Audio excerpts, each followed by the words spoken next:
Hello everyone, and welcome back to Mr. Sleepy Crime. I know many of you enjoy listening to these stories as you fall asleep. So before you drift off, I'd love for you to leave a comment letting me know where in the world you're tuning in from. And if you're enjoying the story, don't forget to like and subscribe. It really helps the channel grow.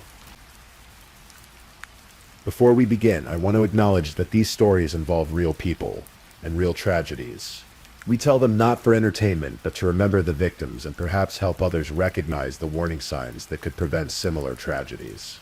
For the best experience, feel free to lower the volume a little, just enough to let the story gently carry you off to sleep.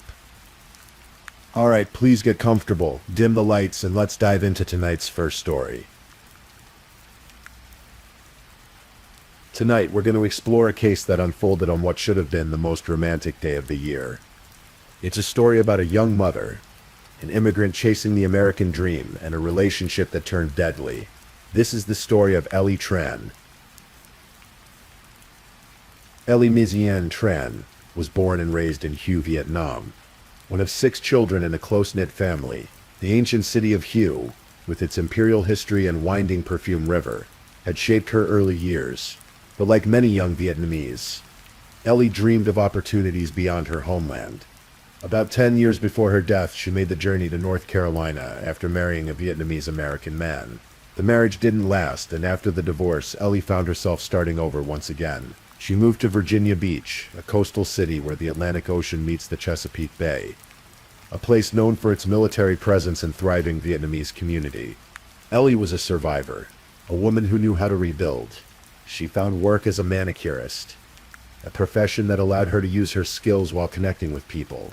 She worked at Deluxe Nails and Spa in Virginia Beach, and later at H&L Nails and Tan Spa in Norfolk.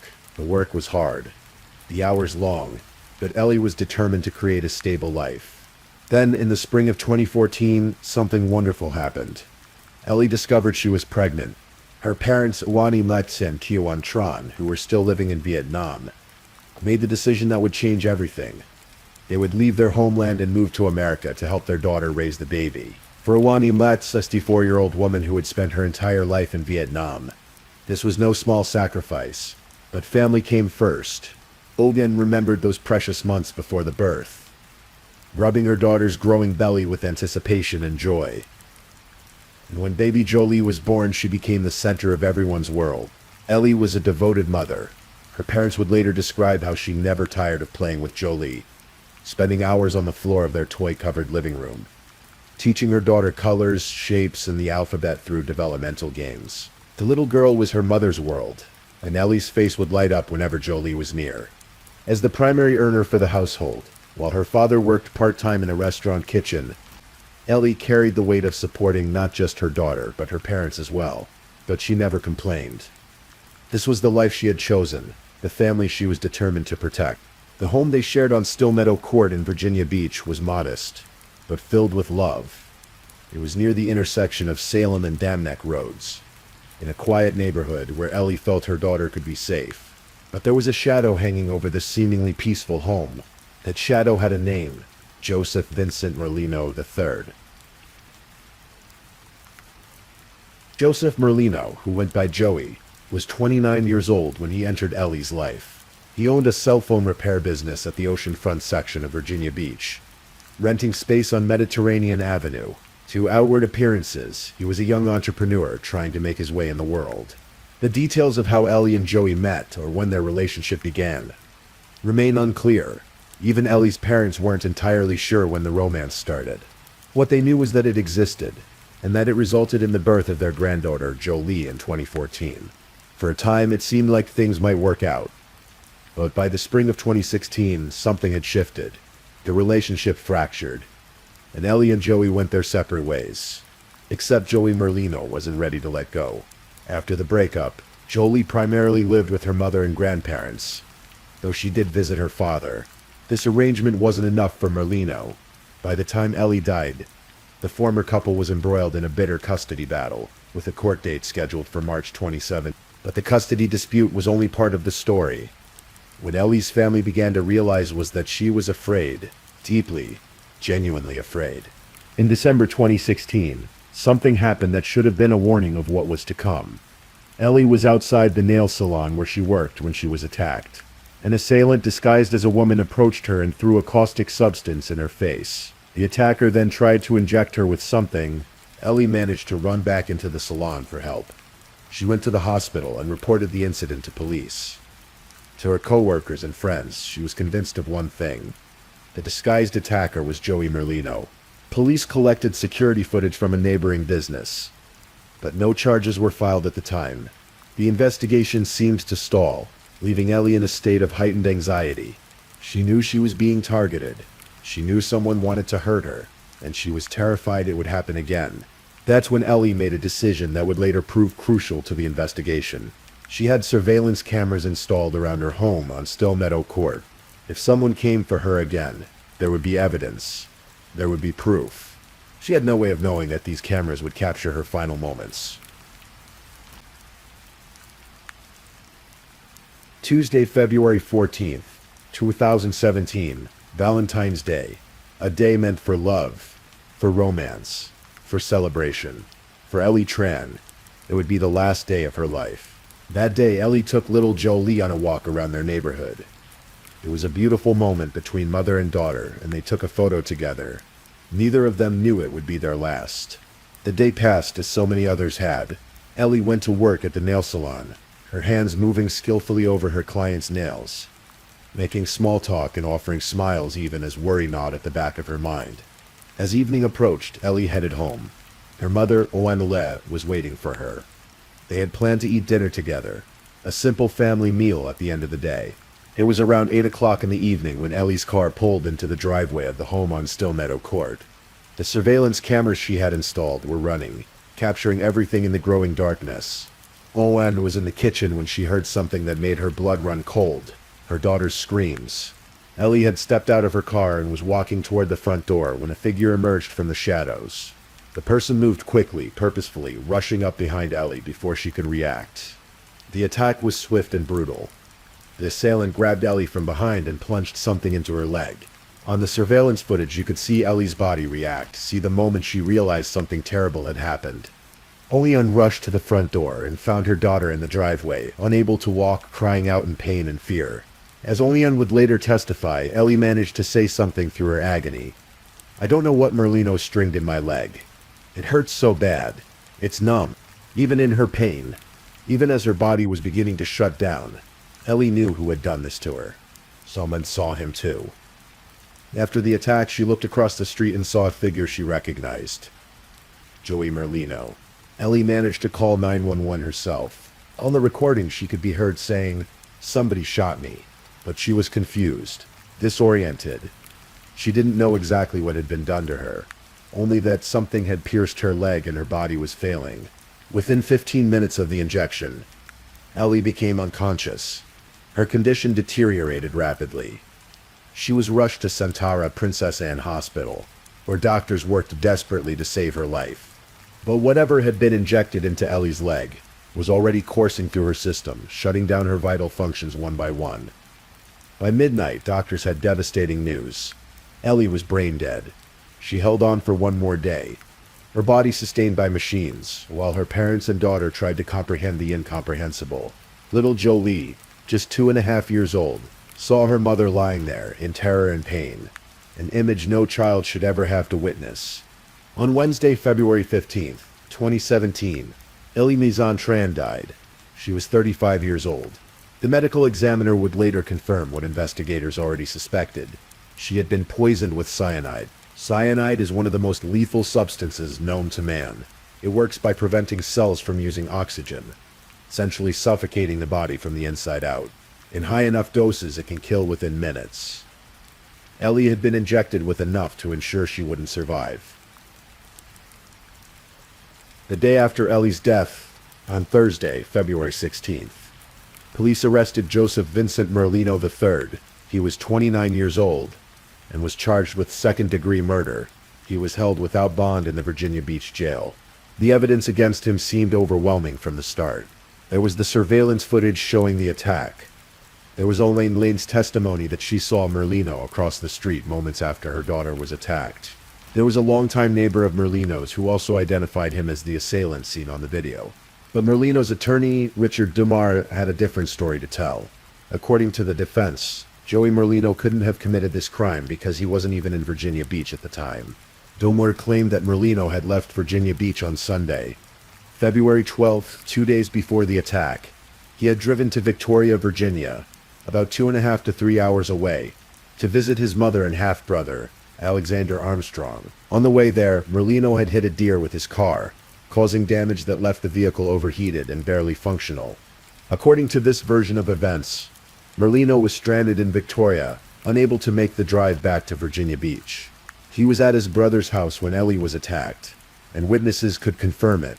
But as investigators dug deeper, they found troubling evidence that contradicted this alibi. When police searched Merlino's home and business, they found materials to make explosives and multiple guns. The search was serious enough that a SWAT team was deployed, closing down streets for days. They also discovered something else. Merlino had purchased a plane ticket to China, where he had a fiancée. He was in the process of liquidating his assets. It appeared he had been planning to leave the country. And then there was his computer. When forensic investigators examined Merlino's laptop, they found a series of searches that painted a chilling picture. In late January 2017, just weeks before Ellie's death, someone using his computer had searched for information about cyanide. The searches included questions like, how much cyanide does it take to kill someone? There were also searches for syringes. The December 2016 attack on Ellie was also reopened for investigation. Forensic experts began analyzing the caustic substance that had been thrown in her face, looking for connections to materials found in Merlino's possession. And there was another discovery that seemed almost too damning to be real. During a remodeling project at Merlino's oceanfront business on Mediterranean Avenue, a bottle of clear liquid fell from construction debris and broke open. Preliminary tests indicated it was dimethyl sulfoxide, commonly known as DMSO. DMSO is typically used medically to treat certain bladder conditions, but it has another property that makes it particularly sinister. It enhances the absorption of other drugs or chemicals through the skin. As one poison control expert explained, when you dissolve a drug with DMSO, it helps take that drug across the barrier of the skin. It's a potent solvent. Why would a cell phone repair shop owner have DMSO hidden in the walls of his business? The FBI also became involved in the investigation. Special Agent Wendell Cosenza testified about Merlino's cell phone activity in the days before and after the attack. His phone pinged off cell towers near Victoria, Virginia on February 13th and February 15th, but crucially there was no outgoing cell activity from his phone on February 14th, the day of the murder. Had he deliberately turned off his phone to avoid creating a digital trail? As Merlino sat in the Virginia Beach jail awaiting trial, he did something that would prove devastating to his case. He began writing letters. These weren't ordinary letters. Merlino wrote to his girlfriend in China, but he wrote in code, apparently believing that this would keep the contents secret from authorities monitoring his jail correspondence. He was wrong. The FBI brought in a cryptanalyst, an expert in breaking codes and encrypted messages. This expert decoded Merlino's letters, revealing their true contents. In these coded messages, Merlino had been giving his girlfriend detailed instructions. He was directing her on how to create a fake web chat alibi for him, a fabricated digital conversation that would place him somewhere other than Virginia Beach on the night of February 14th. He was trying to manufacture evidence to support his innocence, but in doing so, he was actually creating evidence of his guilt. The letters revealed a man who knew exactly what he had done and was desperately trying to escape the consequences. They showed planning, deliberation, and a consciousness of guilt that would be impossible to explain away. By June 2018, more than a year after Ellie's death, Joseph Merlino's case finally went to trial in Virginia Beach Circuit Court. It would be a 4-day trial that would determine whether he would spend the rest of his life in prison. But the trial almost didn't happen at all. Before jury selection even began, Merlino told the judge he was not satisfied with how his attorneys had handled his case. He asked for a continuance. The judge denied the request. Merlino would go to trial as scheduled. There was another complication. Merlino had been on a hunger strike in the Virginia Beach City Jail. For 79 days, he refused to eat, losing about 40 pounds in the process. The hunger strike ended on July 4th, shortly after the trial began, but it had taken a visible toll on his health. The first day of trial was consumed entirely by jury selection. The case had received extensive media coverage, and some potential jurors expressed concerns about the violent nature of Ellie's death and their ability to remain impartial. On day 2, the prosecution began presenting their case. The centerpiece of their evidence was the surveillance video from Ellie's home. The courtroom fell silent as the footage played. You could see Ellie getting out of her car, see the figure rushing up behind her, see the moment the injection occurred. For Ellie's family, watching this video was torture. Waniel became so emotional at one point that she had to be taken out of the courtroom. Through a translator, Awning testified about what her daughter had said after the attack, about seeing Merlino across the street, about the fear that had consumed Ellie in the months before her death. The prosecution called a doctor from the University of Virginia, who testified about the effects of cyanide and how easily it could be converted from a solid to a liquid form. The testimony painted a picture of a poison that was both readily available and devastatingly effective. Then came the computer evidence. A detective with the Virginia Beach Police Department, an undercover officer and computer expert, took the stand. He revealed the searches found on Merlino's laptop, queries about cyanide, about lethal doses, about syringes, all made in late January, just weeks before the attack. The FBI's cryptanalyst explained the coded letters, walking the jury through how Merlino had tried to manufacture an alibi from his jail cell. When the prosecution rested its case, it seemed nearly insurmountable, but the defense had their own witnesses to call. The most notable was Alexander Armstrong, Merlino's half-brother. Armstrong, who had previous felony convictions for carnal knowledge of a child and failing to register as a violent sex offender, testified that he had seen his brother on the morning of February 14th, when he left for work, and then again around 9:30 that evening. According to Armstrong, this timeline wouldn't have left enough time for Merlino to drive to Virginia Beach, attack Ellie, and return to Victoria. He also testified that he was asleep when his brother got home that night, and that he didn't believe the man on the surveillance video was his brother. The figure had a bushier beard and what looked like a bald spot, he claimed. And then, in a dramatic moment, Joseph Merlino took the stand in his own defense. When questioned by his own attorney, Merlino was calm and direct. He even became emotional at one point, with tears forming in his eyes as he read letters he had written to his girlfriend in China from jail. He told the jury he had no involvement in Ellie's death. He explained about hitting the deer, about being stranded in Victoria, about his car overheating. When his attorney asked him directly if he killed Ellie Tran, he said no. When asked if he had made the searches for cyanide on his computer, he said no. But then came the cross-examination. Prosecutor Mario Lorello was relentless.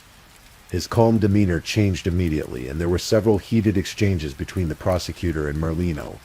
Lorello poked holes in Merlino's testimony, questioning how anyone else could have made those searches on his personal laptop. He went through the coded letters, pointing out how they showed a man who was responsible for the crime and trying to fabricate evidence.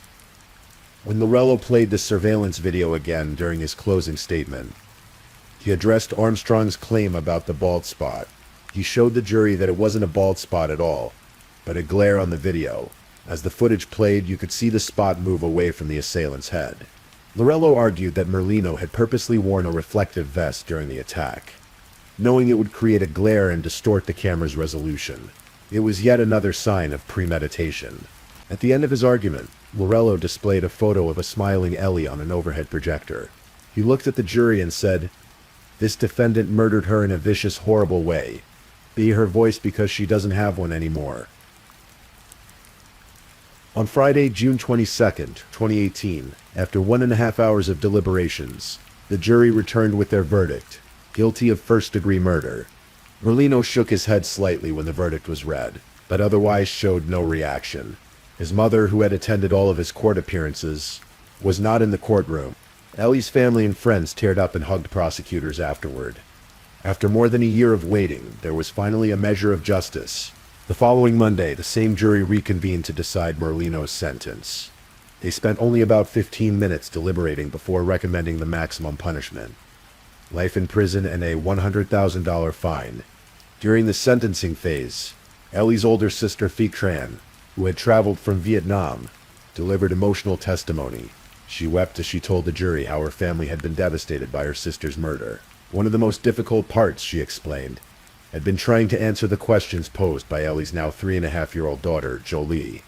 The little girl had seen her mother after the attack, lying on the floor in terror and agony. She kept asking where her mommy was, why she wasn't coming home. How do you explain to a child that her father killed her mother? Justice has been made under American law. Fitron said through her tears. We just want to say thank you. Thank you so very much. The formal sentencing was initially scheduled for September 26, 2018, but was postponed and rescheduled for early December. While trial judges can issue lesser sentences than jury recommendations, such moves are rare. It seemed certain that Merlino would spend the rest of his life behind bars. But then something strange happened.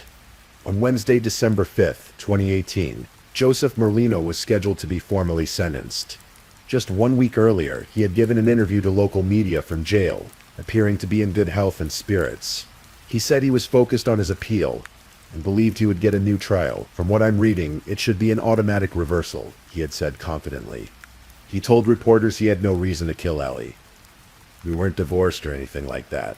There wasn't anything bad going on between us. We just had a few disagreements, he claimed, minimizing what had actually been a bitter custody battle. But on the morning of his sentencing, something was very different. When Merlino was brought into the courtroom, he was on a gurney-like wheelchair. His eyes were closed. His mouth was open. He could be seen shaking uncontrollably. He appeared to be foaming at the mouth.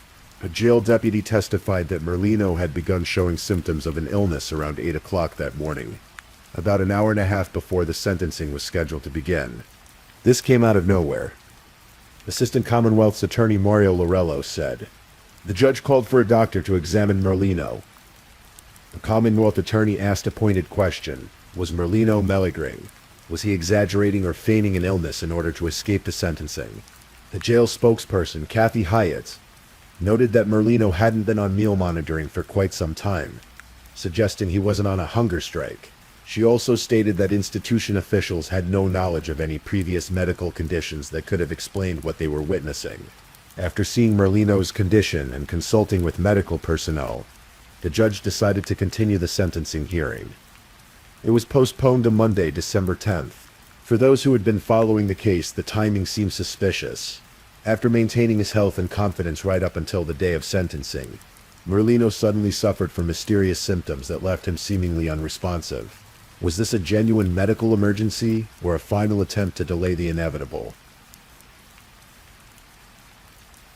On Monday, December 10th, 2018, Joseph Vincent Merlino III appeared in court once again, this time without incident. The judge imposed the jury's recommended sentence: life in prison. Even as he heard the words that would end his freedom forever, Merlino maintained his innocence. This was an erroneous conviction, he declared. Time will always tell. He announced his intention to appeal. But for Ellie's family, the nightmare was not quite over. The custody battle for little Jolie continued. Both Ellie's parents and Merlino's mother filed for custody of the child. Jolie had been living with her maternal grandparents, Guanaluctrian and Thuentran, since her mother's death, and they were determined to keep her. They had already lost their daughter. They couldn't bear to lose their granddaughter too. For Olang and Thiwan, every day with Jolie was bittersweet. They loved her fiercely, but every time they looked at her face, they saw their lost daughter. Olang had told reporters early on, "I have to love her more now because she doesn't have a mother." Jolie, who was now 3.5 years old, continued to ask about her mommy. When the doorbell rang, she would call out for her, hoping that her mother would walk through the door. Olang would tell her that mommy was sleeping, unable to find the words to explain the full truth to such a young child. The community had rallied around the family. A GoFundMe page was created to help with expenses. The Vietnamese community in Virginia Beach and friends from both near and far provided support. Orange's childhood friend had even flown in from Denver to be with her in the aftermath of the tragedy. But no amount of community support could fill the void left by Ellie's absence. Ellie Mizontran was a wonderful daughter and a caring mother. That's how those who knew her chose to remember her. Not as a victim, not as a crime statistic, but as a person who loved deeply and worked hard to build a life for her family. She had crossed an ocean to find a better life. She had survived divorce and started over. She had brought her parents to a new country so they could share in the joy of raising her daughter. She worked long hours in nail salons, using her skills to support the people she loved. She was 35 years old when she died, killed by the father of her child on a day meant for love. The case raised troubling questions about domestic violence and the systems meant to protect victims. Ellie had been attacked once before in December 2016, and she had reported it to police. She had installed security cameras because she knew she was in danger. She had told her coworkers and friends that she believed Joey Merlino was trying to hurt her. And yet, despite all these warning signs, she couldn't be protected. The surveillance footage that captured her final moments was only possible because Ellie had taken matters into her own hands. In the end, it was her own foresight that helped bring her killer to justice. The premeditation in this case was chilling. The internet searches for cyanide and lethal doses. The DMSO found hidden in his business. The coded letters attempting to manufacture an alibi. This wasn't a crime of passion or a moment of rage. This was planned, calculated, and executed with cold precision. And the motive? Prosecutors believed it was the custody battle over their daughter. Joseph Merlino couldn't accept that he might lose access to Jolie. Rather than working through the courts, rather than finding a way to co-parent peacefully, he chose the most final solution possible. He took away Jolie's mother. He left a little girl without the woman who loved her most in the world. He devastated a family who had already sacrificed so much to be together. Today, Joseph Vincent Merlino III is serving a life sentence in a Virginia prison. His appeals have gone nowhere. The evidence against him was simply too strong. The case too carefully built. Little Jolie is growing up with her grandparents, who love her with all the devotion they once showed her mother. She's being raised in the Vietnamese American community that embraced her family, surrounded by people who remember Ellie and make sure her daughter knows what an extraordinary woman her mother was. As for Oan Lee and Phuan Tran, they carry on. They left Vietnam to help raise their granddaughter, and they're fulfilling that promise every day. It's not the retirement they had imagined, and the circumstances are heartbreaking, but they do it with love, because that's what Ellie would have wanted. That's what any good parent would want, for their child to be loved and safe and surrounded by family. On Valentine's Day each year, they remember a daughter who was taken too soon. They remember a mother who would do anything for her child. They remember Ellie, and perhaps in some small way by telling her story we remember her too. We bear witness to the life she lived, the love she gave, and the tragedy that ended it all too soon. Rest in peace, Ellie Mizan Tran. Your voice has been heard. Justice has been served, and your daughter is loved. If this is your first time listening to one of our true crime stories, welcome to Mr. Sleepy Crime, where we explore these cases in a calm and respectful way.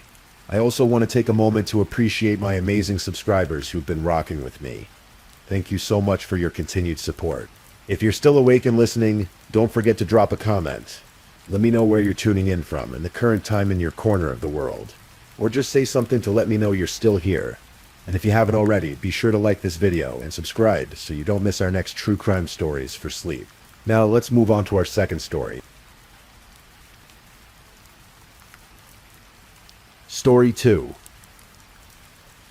This is a tale of family, of dreams deferred, and of a violence that shattered a quiet morning in Florida.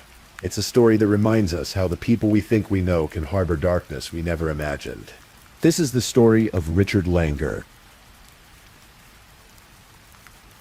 In the sprawling aviation community of Leeward Air Ranch, just outside Ocala, Florida, there existed a different kind of neighborhood.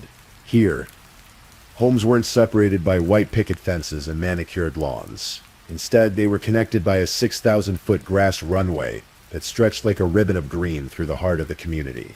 Residents didn't drive their cars to visit neighbors. They flew. Richard Langer loved it there. At 74 years old, Richard had lived the kind of life that most people only dream about. He was a veteran of the Vietnam War, where he'd flown nearly 130 combat missions for the United States Air Force. Those who knew him said he rarely spoke about those missions, about the fear and adrenaline that must have coursed through him as he navigated hostile skies. That was the past.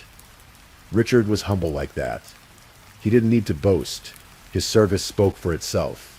After the war, Richard found his calling in the civilian world.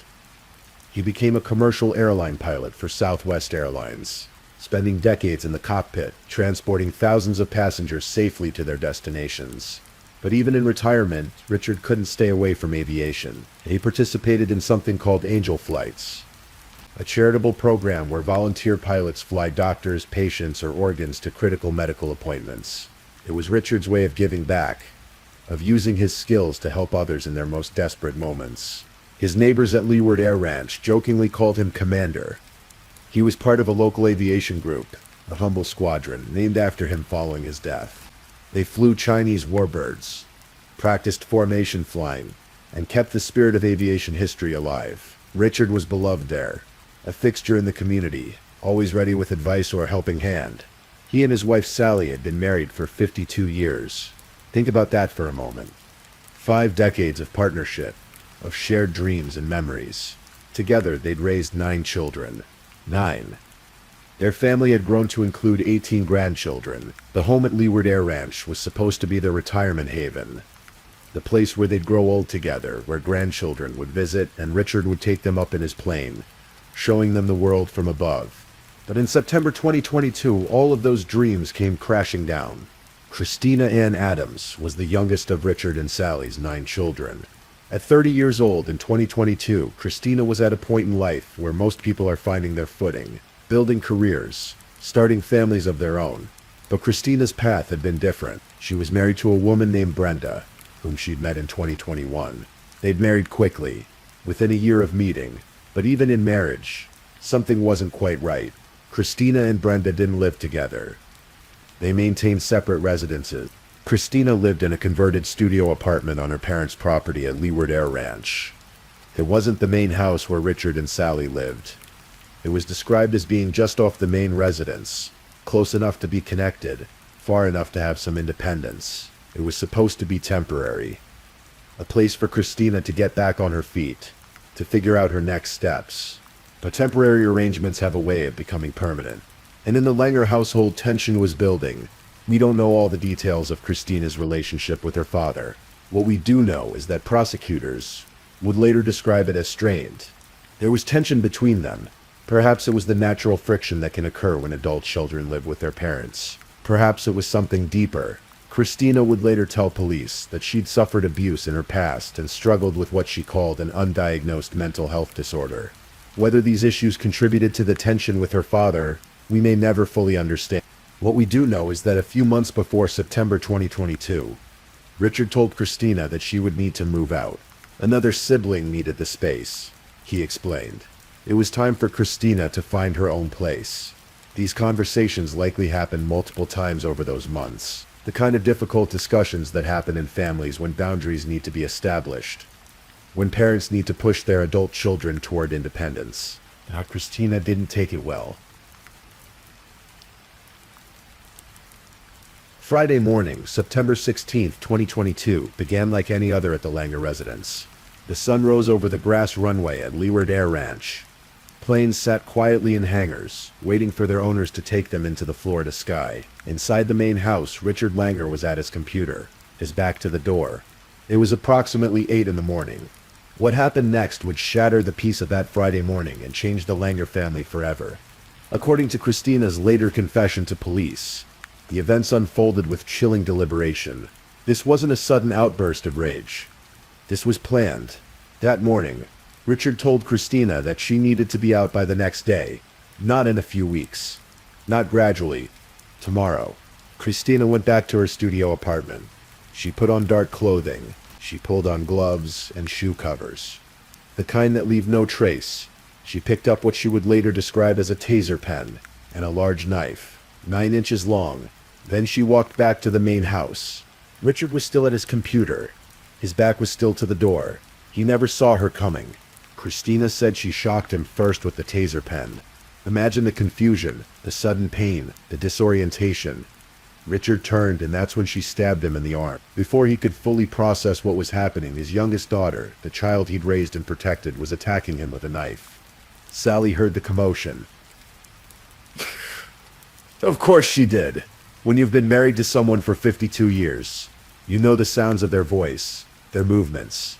You know when something is wrong. She rushed into the room to see what was happening. To help her husband, Christina stabbed her in the chest. Then she turned back to Richard, while he was wounded, confused, Trying to understand why his daughter was doing this, Christina stabbed him again, multiple times, in the chest. Over and over. She told police later that she believed both her parents were dead when she left. But Christina didn't call for help. She didn't panic. She didn't break down in tears at what she'd done. Instead, according to investigators, she calmly began to cover her tracks. She took off the bloody clothes and put them in the washing machine. She cleaned the knife with bleach. She changed into fresh clothes. And then, remarkably, she left the house and drove to meet her wife at a local grocery store. Richard Langer was not dead. Despite multiple stab wounds, despite the shock and the blood loss, he was still alive. And he was still a fighter. Remember, this was a man who'd flown combat missions in Vietnam. This was a man who'd faced death before and survived. In those critical moments after Christina left, Richard did what he'd been trained to do in emergencies. He acted. He called 911. The recording of that call was played later during Christina's trial. Jurors heard Richard's voice, weakening but determined. Christina with a knife. He told the dispatcher, "My wife's been attacked too. I'm fading fast." Think about that for a moment. Think about the clarity of mind it takes to make that call when you're dying. To identify your attacker even when that attacker is your own daughter. To think of your wife. To make sure she gets help too. Richard Langer, in his final conscious moments, was trying to save his wife. Emergency services arrived quickly. Marion County Sheriff's deputies rushed to the scene at the residence on Southeast 70th Terrace. What they found was, in their words, a bloodbath. Richard and Sally were both on the floor, suffering from significant injuries, multiple stab wounds, blood everywhere.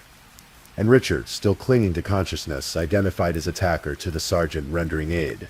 "My daughter stabbed us," he said. The deputies immediately put out an alert bulletin for Christina Ann Adams. Meanwhile, paramedics worked frantically on both victims. They were transported to a local hospital in critical condition. Both underwent emergency surgery. Richard had been stabbed multiple times in the chest, arm, and back. Sally had been stabbed once, but it was directly in the chest. 2 days later, on September 18th, Richard Langer died from his injuries. He was 74 years old. Sally survived. But she would have to live with the knowledge that her youngest daughter had tried to kill her, that her husband was gone, that their golden years together had been stolen by the person they'd brought into this world. While Richard was making that 911 call, while paramedics were racing to the scene, while her father was fighting for his life, Christina Ann Adams was at the grocery store. Deputies located her vehicle, a gray 2017 Hyundai Santa Fe. Not far from the crime scene, they conducted a traffic stop. Christina was in the driver's seat.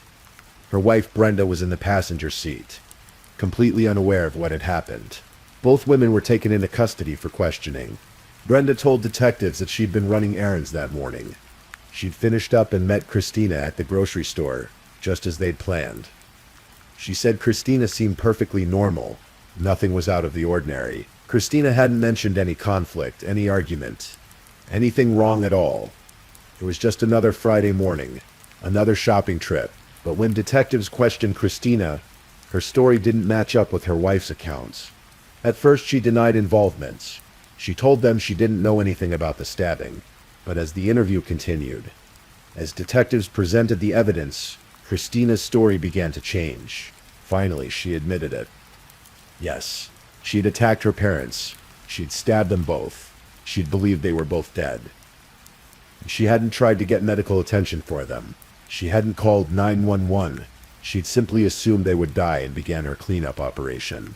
Christina told detectives she'd retrieved a large knife, attacked both victims, changed her clothing, attempted to destroy evidence, and then went shopping at the local grocery store. She said she'd done her laundry, met a friend, gone about her day as if nothing had happened, as if she hadn't just tried to murder both of her parents. When asked why, Christina said she was angry about being told to move out. That was it. That was the reason. Not abuse happening in the moment. Not self-defense. Just anger over being asked to leave. She mentioned her undiagnosed mental health condition, her past trauma. These things may have been real. They may have contributed to her state of mind. But they didn't explain the planning, the gloves and shoe covers, the deliberate cover-up. Those actions spoke to something else. to premeditation, to awareness of right and wrong, to consciousness of guilt.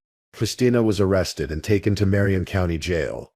She was charged with 2 counts of attempted first-degree murder and destroying evidence. After Richard died 2 days later, the charges were upgraded. First-degree murder. Attempted first-degree murder. She was held without bail, awaiting trial. It took more than 2 years for the case to go to trial. Christina Ann Adams sat in jail throughout that time, from September 2022 until April 2025. There was no plea deal offered.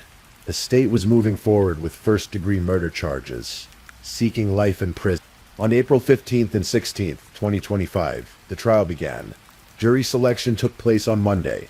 13 people were chosen, 12 jurors and 1 alternate. The trial lasted just 2 days. Sometimes in true crime cases, trials drag on for weeks or months. Witnesses are called and recalled. Evidence is debated endlessly. But this case was different. The evidence was, as prosecutors described it, irrefutable. Assistant state attorneys, Toby Hunt and Amy Burnt, presented the state's case methodically. They played the 911 recording. Imagine being a juror and hearing Richard Langer's voice, hearing him identify his daughter as his attacker, hearing him say, "I'm fading fast." That recording alone must have been devastating. They showed crime scene photographs, the blood, the aftermath of violence in a home that was supposed to be a haven. They presented evidence of the cleanup, the attempt to destroy evidence, the shopping trip that followed. Christina's defense attorney, Junior Barrett from the Office of Criminal Conflict and Civil Regional Counsel, had an impossible task. What do you say when your client has confessed? When the victim identified her before he died? When the physical evidence is overwhelming? During the trial, family members testified. Not Christina's siblings, but her parents' friends and neighbors. One neighbor took the stand and described Richard as a Vietnam veteran who'd flown nearly 130 combat missions. He called Richard humble, a true patriot. He said Richard's survival instincts and grit were what had kept him alive long enough to make that 911 call, long enough to save his wife. Christina's siblings attended the trial, but they were there for their father and their mother, not for Christina. The state painted a picture of Christina as calculated, cold, emotionless. They noted that when she was arrested, she showed no emotion whatsoever, while her wife Brenda became hysterical upon learning what had happened. Christina remained stone-faced. The jury was allowed to ask questions throughout the trial. This isn't common in all jurisdictions, but it happened here. Jurors could write down questions, hand them to the judge, and after discussion with the attorneys, those questions would be asked of witnesses. We don't know what questions the jurors asked, but we can imagine they were trying to understand, how does a daughter do this to her parents? What kind of person commits such violence over being asked to move out? After closing arguments, the jury deliberated for 3 hours. In a trial that lasted 2 days, 3 hours of deliberation is actually quite substantial. It suggests the jurors took their responsibility seriously, that they discussed the evidence, perhaps debated the mental health issues Christina had mentioned. But in the end, the evidence was clear. The verdict: guilty on both counts. First-degree premeditated murder. Attempted first-degree murder with a deadly weapon. The sentencing hearing took place on April 16, 2025. It happened to fall on what would have been Richard Langer's 77th birthday. The cruelty of that timing was not lost on anyone in the courtroom. Before Judge Timothy McCourt imposed sentence, he allowed victims' family members to speak. 2 of Richard's sons spoke. A daughter spoke. A close family friend spoke. They talked about their father, about what he'd meant to them, about the hole his death had left in their lives. They spoke about how their grandchildren would grow up without their grandfather, without the chance to fly with him, to learn from him, to hear his stories. They talked about their mother, Sally, who survived the attack but whose life would never be the same. They said she was being loved and cherished by everyone, as their father would have wanted, but she had to live with the trauma, the physical scars, and the emotional devastation of being attacked by her own daughter. The siblings described their parents' plans for the future. Richard and Sally were supposed to grow old together. They were going to travel to spend time with their grandchildren, to fly. Richard loved flying. It was his passion, his calling. All of that was stolen in a moment of violence that morning in September. Christina was asked if she wanted to say anything. She had the opportunity to speak, to apologize, to explain, to show remorse. She said no. She sat there stone-faced, silent. Judge Timothy McCourt sentenced Christina Ann Adams to 2 consecutive life sentences. Not concurrent, which would have meant she'd serve them at the same time. Consecutive, one after the other. She would serve life in prison for the murder of Richard Langer. Then she would serve another life sentence for the attempted murder of Sally Langer. In practical terms, it meant Christina would never leave prison. She would die behind bars. Chief Assistant State Attorney Walter Forgy issued a statement after the sentencing. Our fundamental duty is to seek justice, and in pursuing this goal, we strive to provide closure for the victims and their families, while ensuring accountability for those responsible. Today, as difficult as it has been for the victims and their families, I believe we've gotten just that. Richard Langer left behind a legacy. He was survived by his wife, 9 children, but one of them would spend the rest of her life in prison for killing him, and 18 grandchildren. His obituary described him as a veteran, a pilot, an instructor, a mentor, a friend, and an all-around amazing human being. At Leeward Air Ranch, the community that Richard loved, the aviation enthusiasts named their squadron after him. The humble squadron. They called him Commander, a title of respect and affection. They still fly their Chinese warbirds, still practice their formations, still gather for fly-ins, and they remember Richard. Sally Langer survived. But at what cost? She lost her husband of 52 years. She bears physical scars from being stabbed, and she must live with the knowledge that her youngest daughter tried to kill her, did kill her husband, and showed no remorse for any of it. The other 8 Langer children must navigate an impossible grief. They lost their father to violence. They nearly lost their mother, and the person responsible is their sister. How do you process that? How do you mourn your father while knowing your sister murdered him? How do you visit your mother while she recovers from being attacked by your sibling?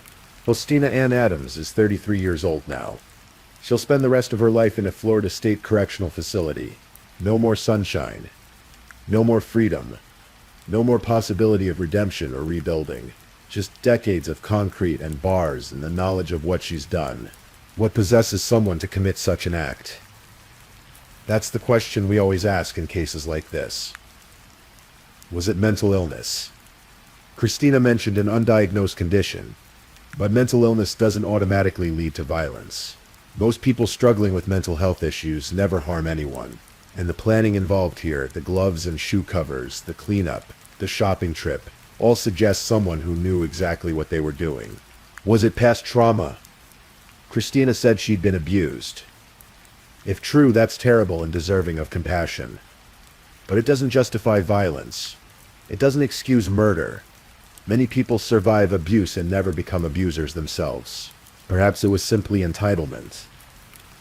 The inability to accept a boundary, the rage at being told no, at being asked to take responsibility for her own life. Christina was 30 years old, married, capable of living independently, but she'd remained in her parents' home, in that converted studio, dependent on them. And when they asked her to leave, when they set a boundary, she responded with lethal violence. We may never fully understand Christina's motivations. She's never explained them beyond saying she was angry about being told to move out. She offered no apology, no explanation at her sentencing. She remains, by all accounts, emotionally detached from the horror of what she's done. As you drift off to sleep tonight, think about Richard Langer. Not about how he died, but about how he lived. Think about the young man who enlisted in the Air Force, who flew combat missions in Vietnam, who came home and built a life. Think about the pilot who spent decades safely transporting passengers, who volunteered his time and skills to help sick people get to medical appointments.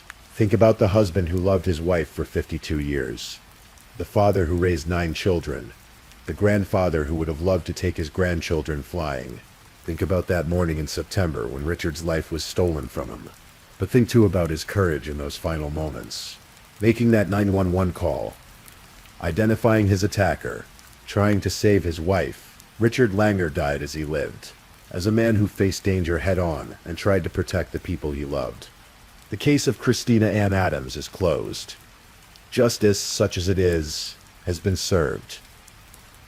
But for the Langer family, the pain continues.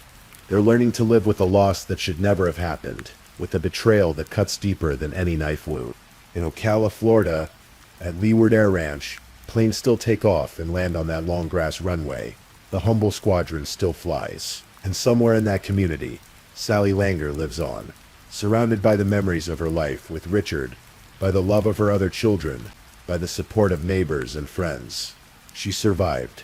And in her survival, Richard's sacrifice, his final act of courage in making that call, was not in vain. Please, if you're still awake, drop a candle. I want to see who's still with me. Also, don't forget to tell me where you're listening from, the time in your corner of the world, and maybe share one thing you've learned from tonight's stories. Meanwhile, let's move on to our third story.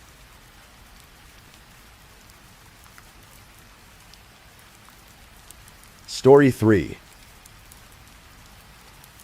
This is the story of Annie Gabrielle Moss, a 10-year-old girl from Lawrenceville, Georgia, whose bright smile and gentle spirit were extinguished far too soon.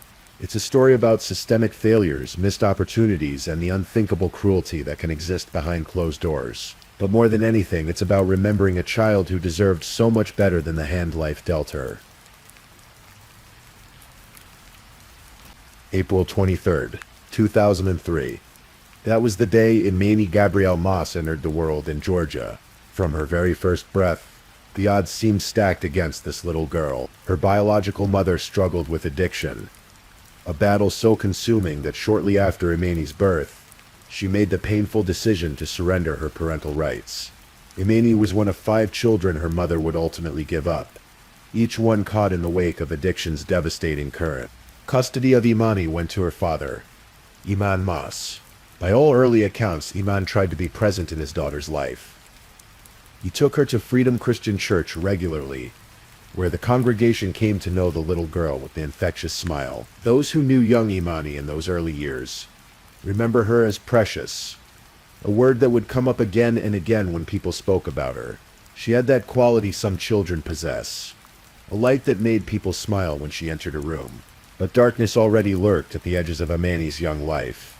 In 2004, when Imani was barely more than a year old, her father was charged with battery and second-degree child cruelty. The incident involved him beating Imani's biological mother in front of the child. It was an early warning sign, a crack in the foundation that would only widen with time. Despite this conviction, Iman maintained custody of his daughter. He worked to support them both, and to outside observers, they seemed to be managing. Imani attended church, and as she grew, she discovered interests that made her happy. She loved ballet, the grace and beauty of it. She took guitar lessons, her small fingers learning to coax music from the strings. These were the normal, beautiful things of childhood that every child deserves. It was at Freedom Christian Church that Iman met Tiffany Nicole Moss.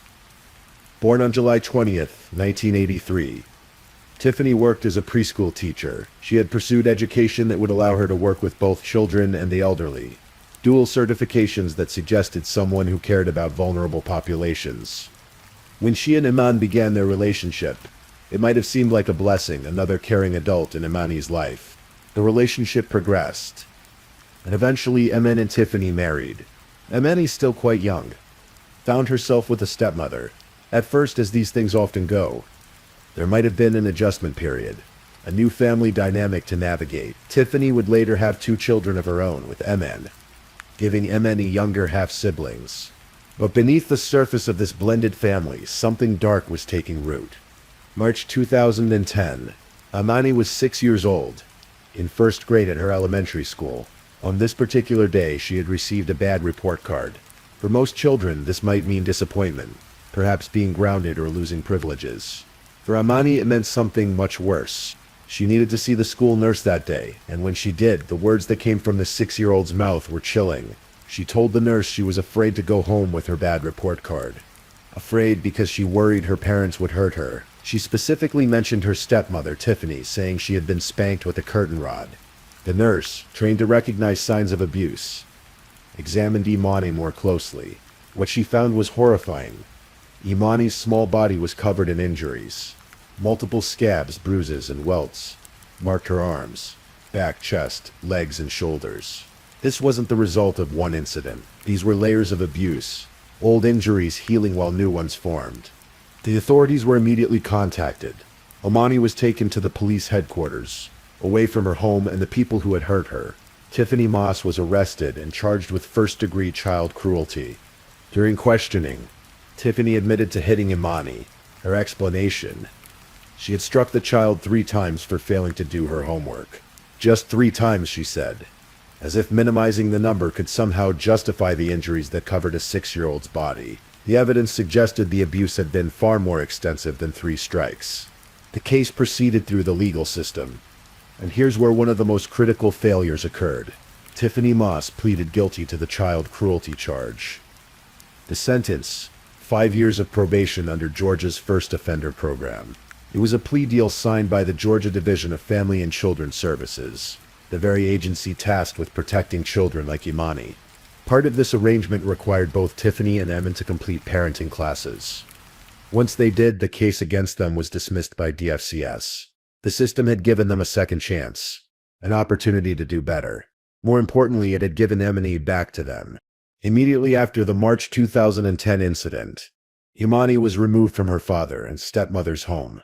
She went to live with her paternal grandmother, Robin Moss. For 6 months, Imani lived with her grandmother, and during this time something remarkable happened. Her school performance improved. Teachers noticed a change in her demeanor. The fear seemed to ease from her young shoulders. Robin Moss could see what was happening. She knew, with the certainty that grandmothers sometimes possess, that Imani was being abused by Tiffany. She fought to keep custody of her granddaughter, to be the safe harbor Imani so desperately needed. But in the fall of 2010, despite Robin's objections and pleas, DFCS returned Imani to her father's care. Prosecutors would later argue at trial that this March 2010 abuse incident was not an isolated event, but rather the launch of an escalating cycle, each act of cruelty built upon the last, a terrible momentum that would eventually prove unstoppable. The abuse had another consequence beyond Imani's physical and emotional trauma. Tiffany Moss had pleaded guilty to child cruelty, and as a result, she was no longer permitted to work as a preschool teacher. She lost her career, her source of income and identity, and in Tiffany's mind, this was Imani's fault. The child had told someone about the abuse. The child had caused this. Resentment festered and grew, poisoning whatever relationship might have existed between stepmother and stepdaughter. From 2011 through the summer of 2013, the Moss family became increasingly mobile. They moved frequently, sometimes living with extended family members, sometimes in their own apartments. The constant relocations created a kind of instability that made it harder for anyone outside the family to maintain consistent contact with Imani. The man worked long hours. He would later testify that he often worked 2 jobs trying to support his growing family. Tiffany had given birth to their 2 children, and the financial pressures mounted. Emin was rarely home, and when he was there, he was exhausted. He later told the court that he didn't see his daughter often during this period. On weekends when he was in charge of the children, he noticed that Imani would eat a lot, as if making up for lost time. In July 2012, something happened that should have been another massive red flag. Imani, then 9 years old, tried to run away from home. Not once, but twice in the same month. Think about that for a moment. A 9-year-old child so desperate to escape her home that she attempted to flee. Not once, but twice. This was a child screaming for help in the only way she knew how. But the system, once again, failed to hear her. In May 2013, the Moss family visited Emin's sister Sharon's house for Mother's Day. It was one of the increasingly rare occasions when extended family got to see Imani. What they saw disturbed them deeply. Imani's hair had been cut short, in a way that seemed less like a haircut and more like a punishment. When Robin confronted Tiffany about it, the response was chilling. Tiffany said, and these words were remembered and repeated later: "If you act ugly, you should look ugly." Sharonese also noticed that Imani's demeanor had changed. The bright, precious child they remembered had become more timid, more withdrawn. The light in her was dimming. After the 2012 to 2013 school year ended, Emin and Tiffany made an announcement that would seal Imani's fate. They were going to pull her out of public school and homeschool her instead. Sharonese objected immediately. She understood what this meant. If Yanni wasn't going to school, there would be no teachers to notice bruises, no school nurse she could confide in, no mandated reporters who might intervene. She called the Georgia Division of Family and Children's Services, begging them to step in to prevent this from happening. The FCS declined to intervene. Prosecutors would later describe the decision to homeschool Imani with stark clarity. It was code for isolate and hide. Once Imani was pulled from school, she would have no teacher to save her, no protector to notice what was happening behind the closed doors of the Moss home. And that's exactly what happened. Imani pretty much disappeared from public view after that. She was kept in her bedroom, which prosecutors would describe as her own personal prison. The walls that should have protected her became the walls that imprisoned her. The abuse that had started with beatings evolved into something even more sinister. Tiffany Moss began to starve Emmy. Systematically, deliberately, day after day after day. Here's what made it even more horrific. During this same period, Tiffany was taking care of her own 2 biological children. She fed them. She cared for them. She texted Emin photos of elaborate dishes she prepared for the family while he was at work. The apartment had food in it. The refrigerator wasn't empty. The other children weren't going hungry. Only Amani was being denied sustenance. Amani was confined to her bedroom, living in filth. She became too weak to leave the bed, lying in her own waste because she couldn't move. And through it all, the starvation continued. Medical experts would later explain the stages of starvation to the jury, painting a picture so horrific that grown adults wept. The first phase involves loss of well-being, hunger pains, and food cravings. Can you imagine a 10-year-old girl lying in bed, her stomach cramping with hunger, knowing there's food in the house but she's not allowed to have any? The second stage brings apathy and fatigue, weight loss, changes in skin pigmentation, what medical experts call a feral look, and hypothermia. Imani's small body began to consume itself, burning through what little fat she had, then moving on to muscle tissue. The third stage is characterized by extreme lethargy, cognitive decline, nutritional edema, immune system suppression, infections, diarrhea, and finally death. This process takes weeks. Weeks of suffering. Weeks where, according to prosecutors, Tiffany Moss woke up every single morning and made a conscious choice. Every day for approximately 60 days, she decided, I'm going to kill that baby today. October 28th, 2013. It was late in the month, autumn in Georgia. Inside the Moss apartment in Lawrenceville near the Coventry Point Apartments, Amani Gabrielle Moss died. She was 10 years old, a few days before her death. A man testified that he came home from work and found Amani in the bathtub. She appeared to be having some kind of seizure. Her eyes were rolling, moving side to side and up and down. It was hard to see life in them, he said. This was her body beginning to shut down, the final stages of her sin taking hold. On the 28th, Amen was at work when his phone rang. It was Tiffany. The words she spoke were simple and devastating. Amani was dead. When Amen got home, he found his daughter lying on a blanket on the floor of her bedroom. He described it later to the jury in words that seemed almost poetic in their simplicity. She was dead. She was cold. Her essence wasn't there. She was gone. The little girl who loved ballet and guitar, who had a smile that people remembered years later, who was described by her 4th grade teacher as precious and a blessing, was gone. Her body weighed 32 pounds. 32 pounds. That's the average weight of a toddler, a 3-year-old. Amani was 10. At this moment, Imama and Tiffany had a choice. They could call for help. They could face the consequences of what had happened. They could at least give Imani the dignity of a proper goodbye. Instead, Tiffany said something that Ammon would repeat in court years later. We can't call 911. We've got to hide the body. What happened next is almost too horrible to comprehend. Imani's body was moved to the computer room in the apartment. For a day or two, she lay there while life in the Moss household continued around her. The younger children, Imani's half-siblings, went about their days. Tiffany and Imani discussed what to do, how to conceal what had happened, how to make it seem like Imani had simply run away. They made a plan. They got a galvanized steel trash can. They obtained duct tape and wrapped Imani's tiny body preparing it for disposal like she was garbage. Then they placed her in the trash can. A man loaded the trash can containing his daughter's body into the back of his Chevrolet Trailblazer. The next morning he drove Tiffany and the two younger children home, the trash can still in the back of the vehicle. Then he went to work. His first job of the day, he performed his duties, interacted with coworkers, went through the motions of normalcy while his daughter's body was in his truck. During testimony, describing this moment, Emmett appeared shocked, as if he were hearing his own actions for the first time and couldn't quite believe them. The jury was in tears. Many of them couldn't hold back their emotion, and Tiffany Moss sat at the defense table, stoic, almost bored-looking. After his first shift, a man called a friend. He asked to meet him, said he needed to talk. They met at a QT gas station, a local chain. In the parking lot, a man told his friend what had happened. He told him what was in the Trailblazer. His friend's reaction was immediate. He jumped out of the vehicle and told the man in no uncertain terms, "You need to call the police. No matter what Tiffany says, you need to call the police right now." Something in those words must have gotten through.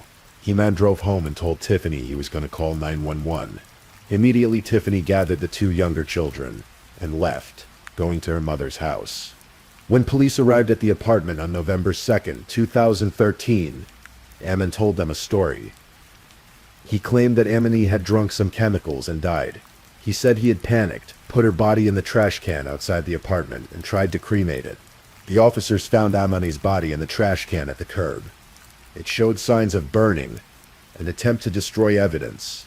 But the moment they saw the body, they knew Amani's story was a lie. This wasn't a case of accidental poisoning.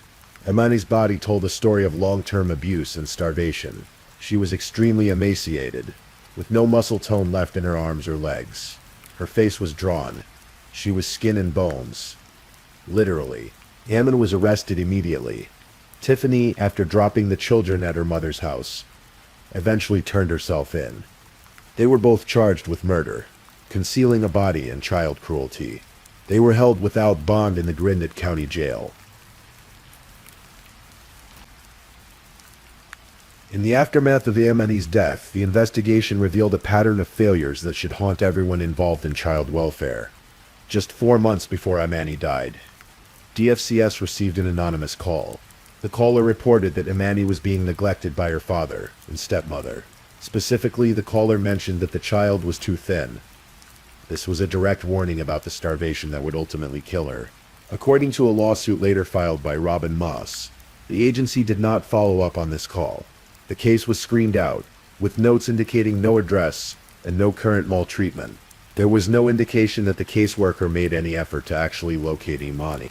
Back in 2012, before the homeschooling began, Imani's school had reported emotional and psychological neglect to DFCS.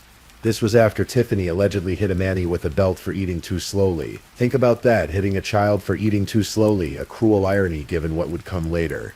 Robin Moss had never stopped fighting for her granddaughter. She had suspected abuse, had reported concerns, had begged for custody. She told investigators after Imani's death, "I never stopped fighting for her. I see her hurt, and what will not go away is the part where they throw her away." The DFCS case file on Imani Moss was extensive, spanning nearly all of her troubled life. The redactions couldn't hide the pattern of alleged abuse by her father and stepmother. The file documented the torture Imani endured, described by her own father to police: scolding with boiling water, isolation like a prisoner, and the starvation that fueled her. Following Imani's murder, there were consequences for DFCS. Though they came far too late for Imani, an intake case manager, a social services administrator, and a program assistant were all terminated. Others were reportedly disciplined. The department enacted reforms, including deeper investigations into allegations of abuse and changes to how maltreatment reports were assembled. These systemic changes were necessary. They might save future children, but they couldn't bring back the little girl with the infectious smile who loved ballet and guitar. In August 2015, Emmett Moss made a deal with prosecutors. He pleaded guilty to felony murder and concealing a death. In exchange for his testimony against Tiffany, the state agreed not to seek the death penalty against him. He was sentenced to life in prison without the possibility of parole. Emmett is currently incarcerated at the Smith State Prison in Glenville, Georgia. He will die behind bars, which some might call justice, though it seems a small price for allowing his daughter to be tortured to death. Tiffany Moss was offered the same plea deal: life in prison without parole in exchange for a guilty plea. She rejected it. The case went to trial.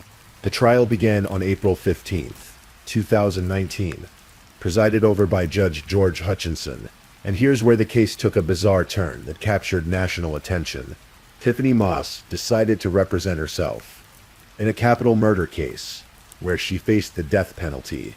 State Capitol defenders Brad Gardner and Emily Gilbert had been assigned to her case, experienced attorneys who knew how to handle death penalty defenses. But more than a year before the trial, Moss made her decision. She was putting her fate in God's hands, she said. Judge Hutchinson allowed her to act as her own attorney, but appointed Gardner and Gilbert as standby counsel. They sat in the courtroom gallery behind Moss, ready to assist if called upon, but unable to advocate for her directly. In prior court motions, the defenders had disclosed that Moss had suffered brain damage. Newer psychological testing showed damage to the premotor and prefrontal regions of her brain. The details were presented to Judge Hutchinson in a closed hearing, but Moss was deemed competent to represent herself, and the trial proceeded. What followed was one of the most unusual capital murder trials in Georgia history. Tiffany Moss mounted absolutely no defense. She didn't prepare for trial. She never once addressed the jury. She presented no evidence in her favor, and most remarkably, she asked no questions of any of the prosecution's witnesses. The prosecutors, District Attorney Danny Porter and Chief Assistant District Attorney Lisa Jones, presented testimony from 18 witnesses. They painted a devastating portrait of a woman who systematically tortured and murdered her stepdaughter. Lisa Neal, Imani's fourth-grade teacher from Bethesda Elementary School, testified that Imani was precious, and it was a blessing to have her in my classroom. Other teachers and school personnel described a child who wanted to make people happy, who was sweet and kind. Family members testified about the changes they saw in Imani: the increasing isolation, the fear in her eyes. Robin Moss, Imani's grandmother, sat in the courtroom as Iman described how he and Tiffany disposed of Imani's body. One can only imagine her pain, sitting there knowing she had tried to save her granddaughter and had been denied. Crime scene investigators described finding Imani's body. They showed the jury the galvanized steel trash can, the duct tape, the lighter used in the attempt to burn her body.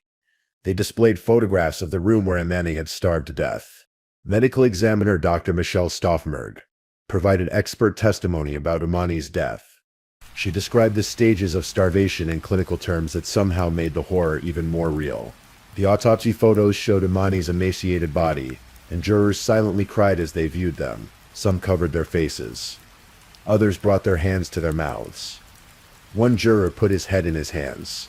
Stoffenberg testified that Imani was more or less skin and bones when she died.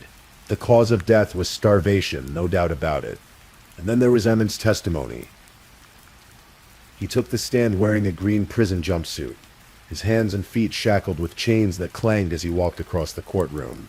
He glanced at Tiffany as he entered. She sat alone at the defense table, the woman he was married to, the woman he was about to testify against. For 90 minutes, Emmon gave harrowing testimony about Imani's final days. He described finding her having seizures in the bathtub, the phone call at work telling him she was dead, coming home to find her body cold, her essence gone, the decision not to call 911, wrapping her body in duct tape, putting her in the trash can, driving to work with her body in the truck. Throughout all of this testimony, Tiffany Moss occasionally looked up at her husband. Her expression remained neutral, unreadable. When Judge Hutchinson asked if she had questions for Ammon, she said she had no questions, just as she had for every other witness. On the fourth day of trial, April 29th, 2019, the jury began deliberations. They deliberated for just under 3 hours before reaching a verdict. Guilty on all 6 charges. 1 count of malice murder, 2 counts of felony murder, 2 counts of first-degree cruelty to children, 1 count of concealing the death of another. It was, as one observer noted, one of the least surprising verdicts in Georgia history. How could it be otherwise when the defendant mounted no defense? But the trial wasn't over. Now came the sentencing phase. Under Georgia law in capital murder cases, the jury must decide between 2 sentences: life in prison without parole, or death. The same jury that convicted Tiffany Moss now had to determine if she should die for her crimes. On April 30th, Danny Porter addressed the jury, asking them to sentence Moss to death. He recounted the medical examiner's testimony about the stages of starvation. He reminded them that this process took weeks. Who in the world conceives of or executes a plan to starve a 10-year-old to death? He asked the jury, there are some crimes that are so horrible, so heinous. The only balance you can pay is with your life. Justice demands the proper payment. Lisa Jones described Tiffany's attitude toward Imani in stark terms. Imani was nothing to Moss. She was a nuisance. She was ugly. She was nothing. She was a pain. She was disposable. She was trash. Porter emphasized that while Amen was also guilty, he was the follower in this relationship. Do you think that fool Amen could have really come up with this plan? Do you really think he was the brains of the outfit? Porter argued that Tiffany was the mastermind, that Amen had been seduced and enamored and under the influence of this defendant to the point where he turned his eyes away from his own child. On Monday evening, the jury sent a note to Judge Hutchinson. They were at an impasse and wanted to go home and sleep on it. The judge granted the request. On Tuesday, May 1st, 2019, they returned to deliberations. After 2.5 hours, they reached a decision. The jury filed back into the courtroom. Tiffany Moss sat at the defense table, expressionless as she had been throughout the trial. The verdict was read. Death. Death by lethal injection. Moss showed no emotion as the unanimous decision was read aloud. She became Georgia's only woman on death row. If the sentence is carried out, she would be only the third woman executed in Georgia's history. There's no joy when a jury imposes a death sentence. District Attorney Danny Porter said after court adjourned. But this was one of the worst cases I've ever seen. The first time you look at it, it made you sick. The last time you look at it, it makes you sick. Amen and Tiffany Moss, remarkably, remain married even now, but they lost custody of their 2 younger children immediately after Imani's murder. The children were sent to live with foster parents. Both grandmothers, Robin Moss and Tiffany's mother, Pearlie, attempted to gain custody, as did the Moss couple themselves. In 2019, Porter told local news that the children had been adopted by their foster parents. The couple's son, who was 3 years old when Imani was murdered, reportedly had some memories of what happened. But according to Porter, at the time of the interview in April 2019, the children were doing great. The hope is that they might never know the full extent of what occurred in that apartment. Shortly after her death sentence, the Georgia Capitol Defender Office filed a motion for a new trial on Moss's behalf. They argued, among other things, that Moss was not competent to act as her own attorney. They pointed to the neuropsychological testing data showing brain damage to the premotor and prefrontal regions. A status hearing was held on August 23, 2019. The appeals process in capital cases is lengthy and complex. Under Georgia law, there's an automatic appeal to the state Supreme Court in all death penalty cases, even if the condemned person doesn't want representation. In January 2024, Gwinnett County Superior Court Judge Karen Byers rejected Moss's motion for a new trial. In her ruling, she stated that Moss intelligently, voluntarily, and knowingly invoked her right to self-representation. As of now, Tiffany Moss remains on death row at Arendelle State Prison. She is still Georgia's only female death row inmate. The appeals process continues. Whether the death sentence will ultimately be carried out remains to be seen. Amen Moss remains in Smith State Prison, serving his life sentence without parole. And Imani would have turned 22 years old in April of 2025 if she had lived. She might have finished college, might have been pursuing a career, might have been in love, might have been creating art or music, or building a life filled with all the possibilities that were stolen from her. Instead, she's remembered through court documents and news articles, through the testimony of teachers who cherished her, and a grandmother who fought for her, through the reforms her death prompted in Georgia's child welfare system. There's a particular cruelty in how Imani died. She was disposed of like trash, burned and hidden away, as if she had never mattered at all. But she did matter. She mattered to her grandmother, Robin. She mattered to her teachers. She mattered to the community members who were horrified by her death. She mattered to the prosecutors who fought for justice on her behalf. And she should have mattered most of all to the people who were supposed to protect her. The case of Ami Moss asks uncomfortable questions about the systems we've built to protect vulnerable children. How many warning signs do there need to be before action is taken? How many times does a child have to ask for help before someone truly intervenes? Imani tried. She told a school nurse she was afraid. She showed up with bruises. She tried to run away twice. Her teachers noticed changes. Her grandmother fought for custody. An anonymous caller reported concerns about her being too thin. The signs were there, painted in neon lights. Impossible to miss. And yet the system missed them, or saw them and failed to act decisively enough. Imani was returned again and again to the home where she was being abused, until finally she couldn't be returned anymore because she was gone. The reforms that followed Imani's death are important. Deeper investigations into abuse allegations. Better assembly of maltreatment reports. These changes might save lives. We have to hope they will. But they couldn't save Imani Gabrielle Moss, the 10-year-old girl who loved ballet and guitar, who was described as precious by everyone who knew her, who deserved to grow up and experience all the beautiful things life had to offer.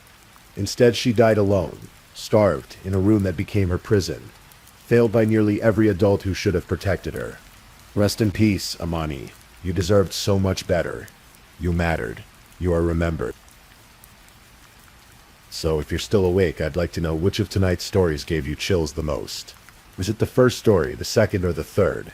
Meanwhile, let's move on to our fourth story.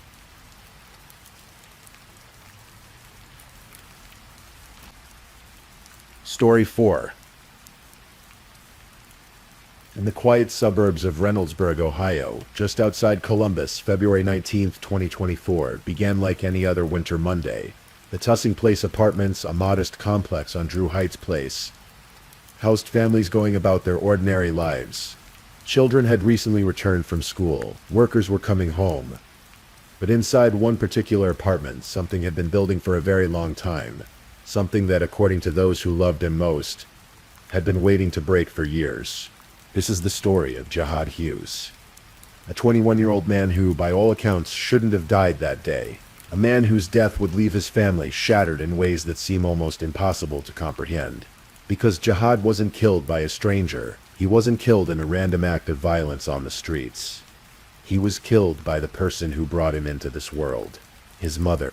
But to understand what happened on that February afternoon, we need to understand who Jihad was. We need to understand the life he lived. And perhaps most importantly, the darkness that had been growing in the home, where he should have been safe.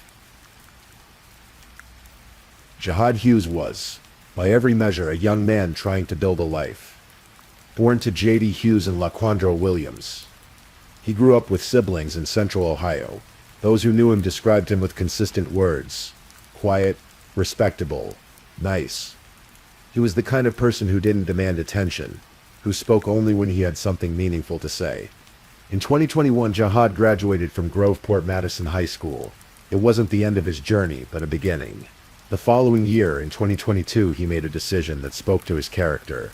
He enlisted in the United States Army. It was a path that suggested purpose, structure, a young man looking toward his future with determination.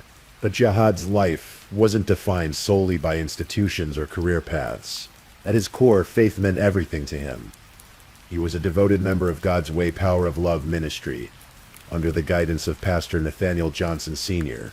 Those who worshipped alongside him noticed how he embraced the Word of God, how gospel music seemed to speak to something deep within him. It was more than routine. It was genuine. Family, too, was central to Jihad's world. He especially cherished his nephew, Malachi. In many ways, Jihad had become a father figure to the boy. The time they spent together wasn't just about being an uncle. It was about presence, about showing up, about being the kind of man a child could look up to. These weren't grand gestures. They were the quiet, steady acts of love that defined character. He was, as one family member would later describe him, a man of few words. But when Jihad spoke, people listened. There was weight to his presence, even in his silence. And as February 2024 arrived, he was still building that life, still moving forward, still being the person those around him had come to depend on. He had no way of knowing that the apartment he shared with his mother and siblings would soon become the site of his death. What happened inside that apartment on Drew Heights Place didn't begin on February 19th. It had been building for years. This is perhaps the most haunting aspect of Jihad's story. The sense that those who loved him had seen this coming, had feared it, but had been powerless to stop it. Laquandra Williams was 44 years old in February 2024. She was a mother of multiple children. She worked as a caregiver. From the outside, she was living an ordinary life in an ordinary suburb. But according to those closest to the family, something had been deeply wrong for a very long time. After Jihad's death, his father, J.D. Hughes, would stand in a courtroom and speak words that carry immense weight. He would describe what happened to his son not as a sudden tragedy, but as the inevitable result of something that had been festering in the darkness. What happened to my son on February 19th, 2024, when he was pronounced dead, the victim of a gunshot wound that entered his back at the hands of his mother, was no accident. J.D. would tell the court. Jihad's murder was the result of years of systemic abuse that spiraled out of control. Years of systemic abuse. Think about those words. Not a momentary lapse. Not a single argument that went too far. Years. Systemic abuse. One of Jihad's sisters would later post on social media, her words raw with grief and confusion. "My heart is so crushed," she wrote. "I never would have imagined this happening. I lost my brother and my mom." Then she added something that suggests the family had been aware of their mother's struggles. "If you're dealing with a mental illness, please go and get help." She would go on to write about her brother's death, in terms that are almost unbearable to consider. "My brother didn't deserve to die behind the hands of our mother. Not being in her right state of mind," she wrote.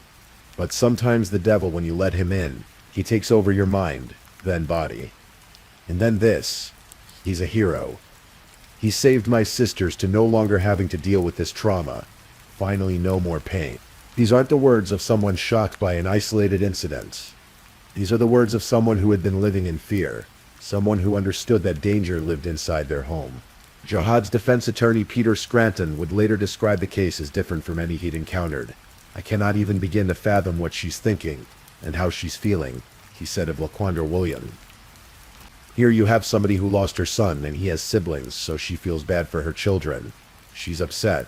But what had been happening in that apartment? What had Jihad and his siblings been enduring?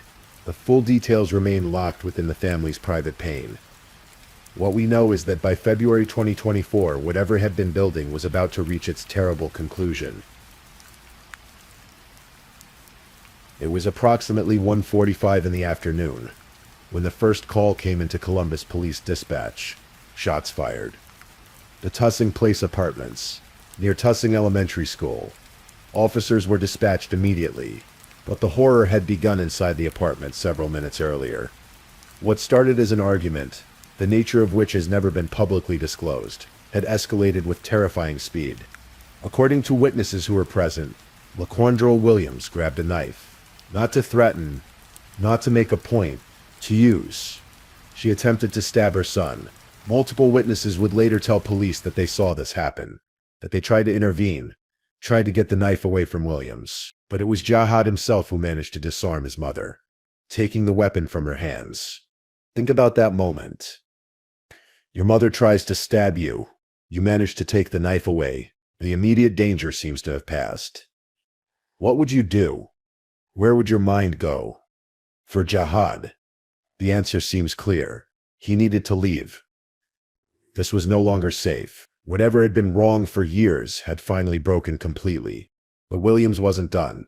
According to the witnesses, after being disarmed, she said something chilling. 4 words that would echo through court documents, news reports. "I'm going to show you something." She walked outside to her vehicle. Everyone in that apartment knew what she kept in her car. A handgun. Witnesses and Jihad understood immediately what was happening. They acted quickly, locking the doors behind Williams, keeping her outside. They had created a barrier, however temporary. But Jihad had made a decision. He wasn't going to stay. He couldn't stay. He began packing his bags, his belongings, the essentials of his life. He was 21 years old, preparing to walk out of his mother's home, perhaps understanding on some level that he could never come back. The witnesses watched him pack. They must have felt the tension, the fear of what would happen when he stepped outside. Did they try to convince him to stay, to wait for police, to find another way out? We don't know. What we know is that within minutes, Jihad Hughes, with his bags in his hands, opened the door and stepped outside. His mother was waiting. Laquandra Williams sat in her car. She had retrieved the handgun she kept there. As her son emerged from the apartment building, bags in hand, clearly leaving, she stepped out of the vehicle. Jihad wasn't facing her. He was walking away. His back was turned. He wasn't threatening anyone. He wasn't advancing toward his mother. He was doing exactly what most people would do in such a situation. Removing himself from danger, Williams raised the gun and fired, at close range. The bullet struck Jihad in the back. A neighbor looking out their window at that moment witnessed the shooting. They would later tell police what they saw. But perhaps the most damning evidence came from Williams herself. When police officers arrived at the scene, dispatchers logged their arrival at 1:50 p.m. Just 5 minutes after the initial call, they found Jihad Hughes lying on the ground outside the apartment building. He was unresponsive, suffering from a gunshot wound. And as officers began to secure the scene, Laquandra Williams approached them. Without prompting, without hesitation, she told them exactly what she had done. "I shot my son," she said. There was no ambiguity. No attempt to claim self-defense or accident. She told them she shot her son. She would later repeat this confession at police headquarters during formal questioning. Multiple witnesses had seen her shoot him. She had admitted to shooting him on the scene. She admitted it again to detectives. There was no mystery about who had killed Jihad Hughes. Officers and paramedics worked frantically. They provided aid at the scene, then rushed Jihad to Mount Carmel East Hospital. He arrived in critical condition, doctors and nurses fighting to save his life. But the wound was devastating. The damage was too severe. At 3:03 p.m., less than an hour and a half after his mother shot him in the back, Jihad Hughes was pronounced dead. He was 21 years old. A graduate, a soldier, a man of faith, a beloved uncle, a son. His life was over. And the person who ended it was the woman who had given him that life. The arrest of Laquandra Williams was swift and without incident. She was taken into custody at the scene, transported to the Fairfield County Jail. The charges were severe: aggravated murder, felony murder, and felonious assault. These weren't charges that suggested an accident or a momentary lapse in judgment. These were charges that reflected the deliberate nature of what had occurred. In the days following Jihad's death, social media became a window into the family's anguish. His sister Micaiah Adkins posted messages that revealed the impossible position the surviving children found themselves in. She had lost her brother, but she had also, in a sense, lost her mother. "I lost my brother and my mom," she wrote. The pain in those words is almost unbearable to read. How do you grieve both at once? How do you mourn a brother while knowing your mother is the reason he's gone? She continued, "If you're dealing with a mental illness, please go and get help. My brother didn't deserve to die behind the hands of our mother, not being in her right state of mind. And no, I'm not bashing my mother, because I've forgiven her for everything she's done. And she has tried to change, I've seen it. There's a complexity here that's important to understand. This daughter had clearly witnessed her mother's struggles, had seen her try to change. She still loved her mother even as she grieved her brother. But sometimes the devil, when you let him in, he takes over your mind. Then body," she wrote, trying to make sense of the senseless. And then she added something that speaks to the depth of what this family had endured. "He's a hero. He saved my sisters to no longer having to deal with this trauma. Finally, no more pain.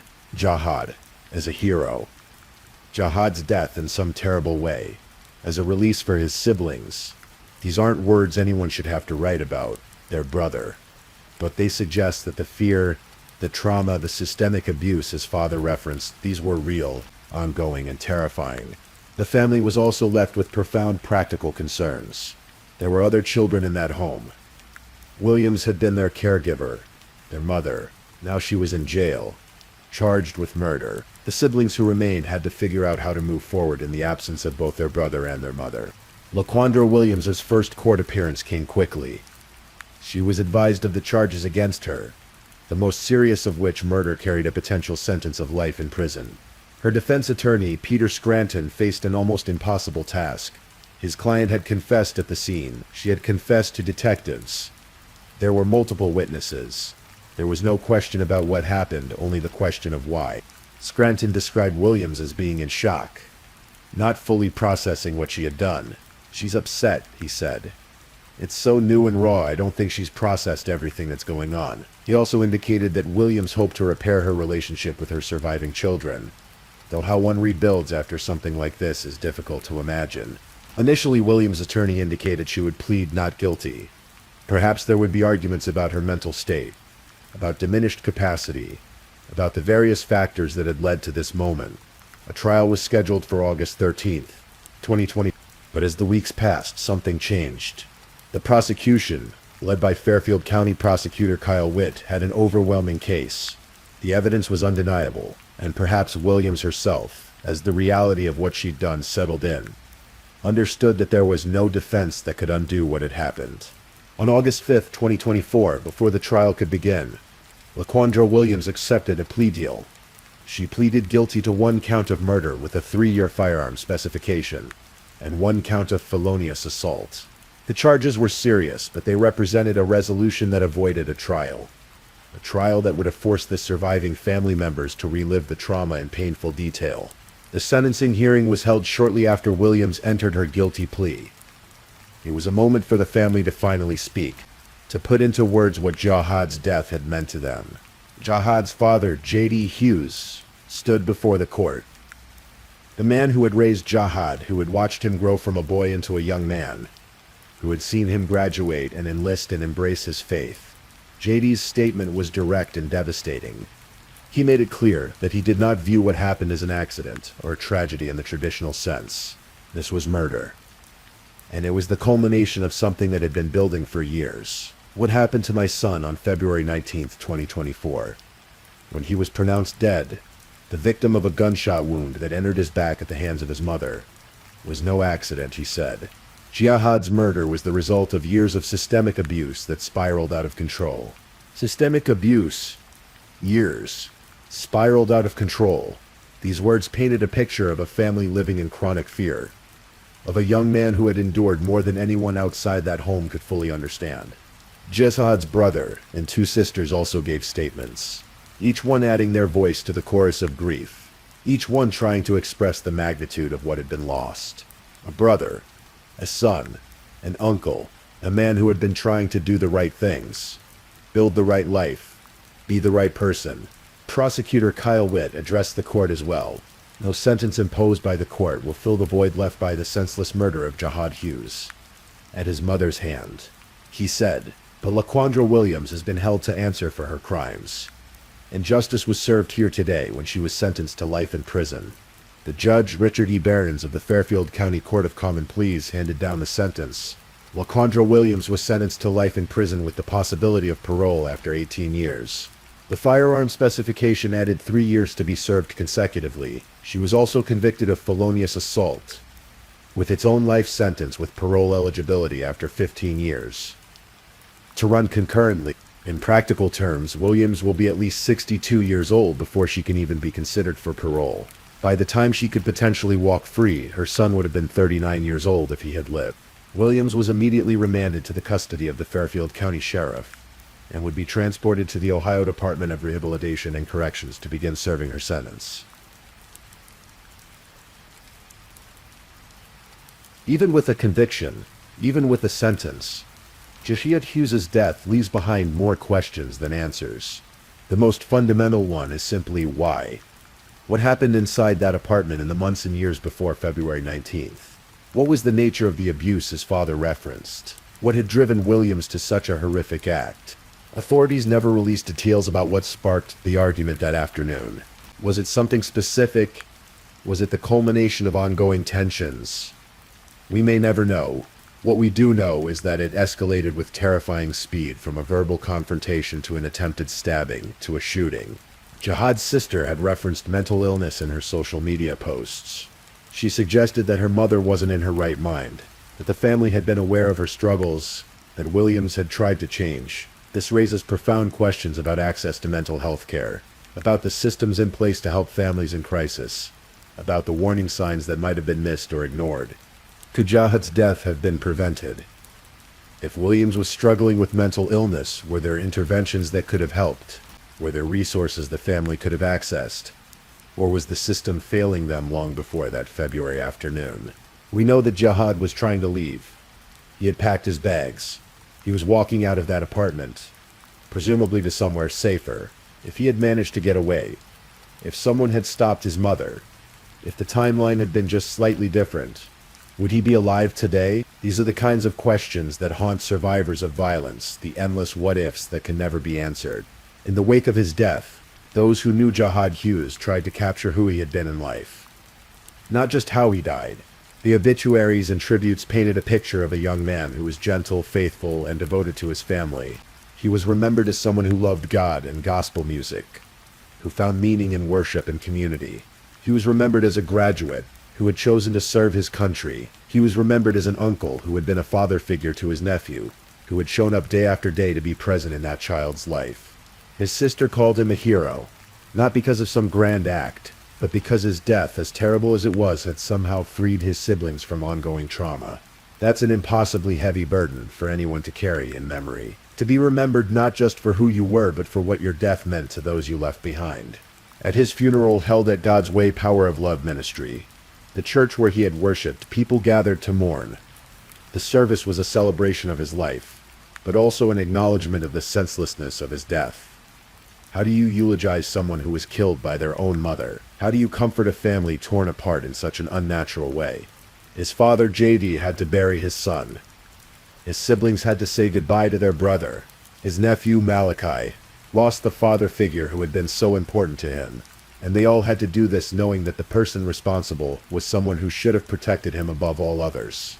Jahad Hughes' death is part of a broader, deeply troubling phenomenon.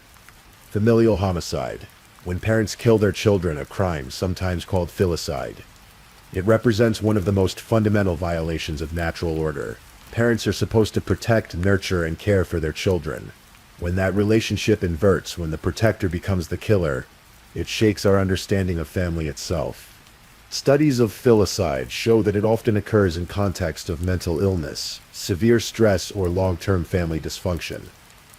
Sometimes there are warning signs, previous violence, substance abuse, documented mental health crises. Other times, as may have been the case here, the violence happens behind closed doors, known to family members but hidden from outsiders. The fact that Jahad's father described years of systemic abuse suggests this family had been suffering in ways that were not visible to the broader community. Neighbors may have had no idea. Teachers, co-workers, church members. They may have seen a family that seemed normal on the surface while underneath something terrible was festering. This is one of the most difficult aspects of family violence. It's invisibility. Victims often feel trapped by loyalty, by shame, by fear of what will happen if they speak out. Jahad was an adult, but that didn't make leaving easy. He lived with his mother and siblings. Leaving meant abandoning his younger siblings to whatever he had been protecting them from. It's possible he stayed as long as he did precisely because he was trying to shield them. The day he finally decided to leave, the day he packed his bags and walked toward the door, was the day his mother killed him. Today, LaQuandra Williams sits in an Ohio prison. She will be there for at least 18 years, possibly for the rest of her life. She has time to think about what she did, about the son she killed, about the family she destroyed, whether she has found peace, whether she has truly grasped the magnitude of her actions. We cannot know. Her surviving children must move forward without their brother, and without their mother.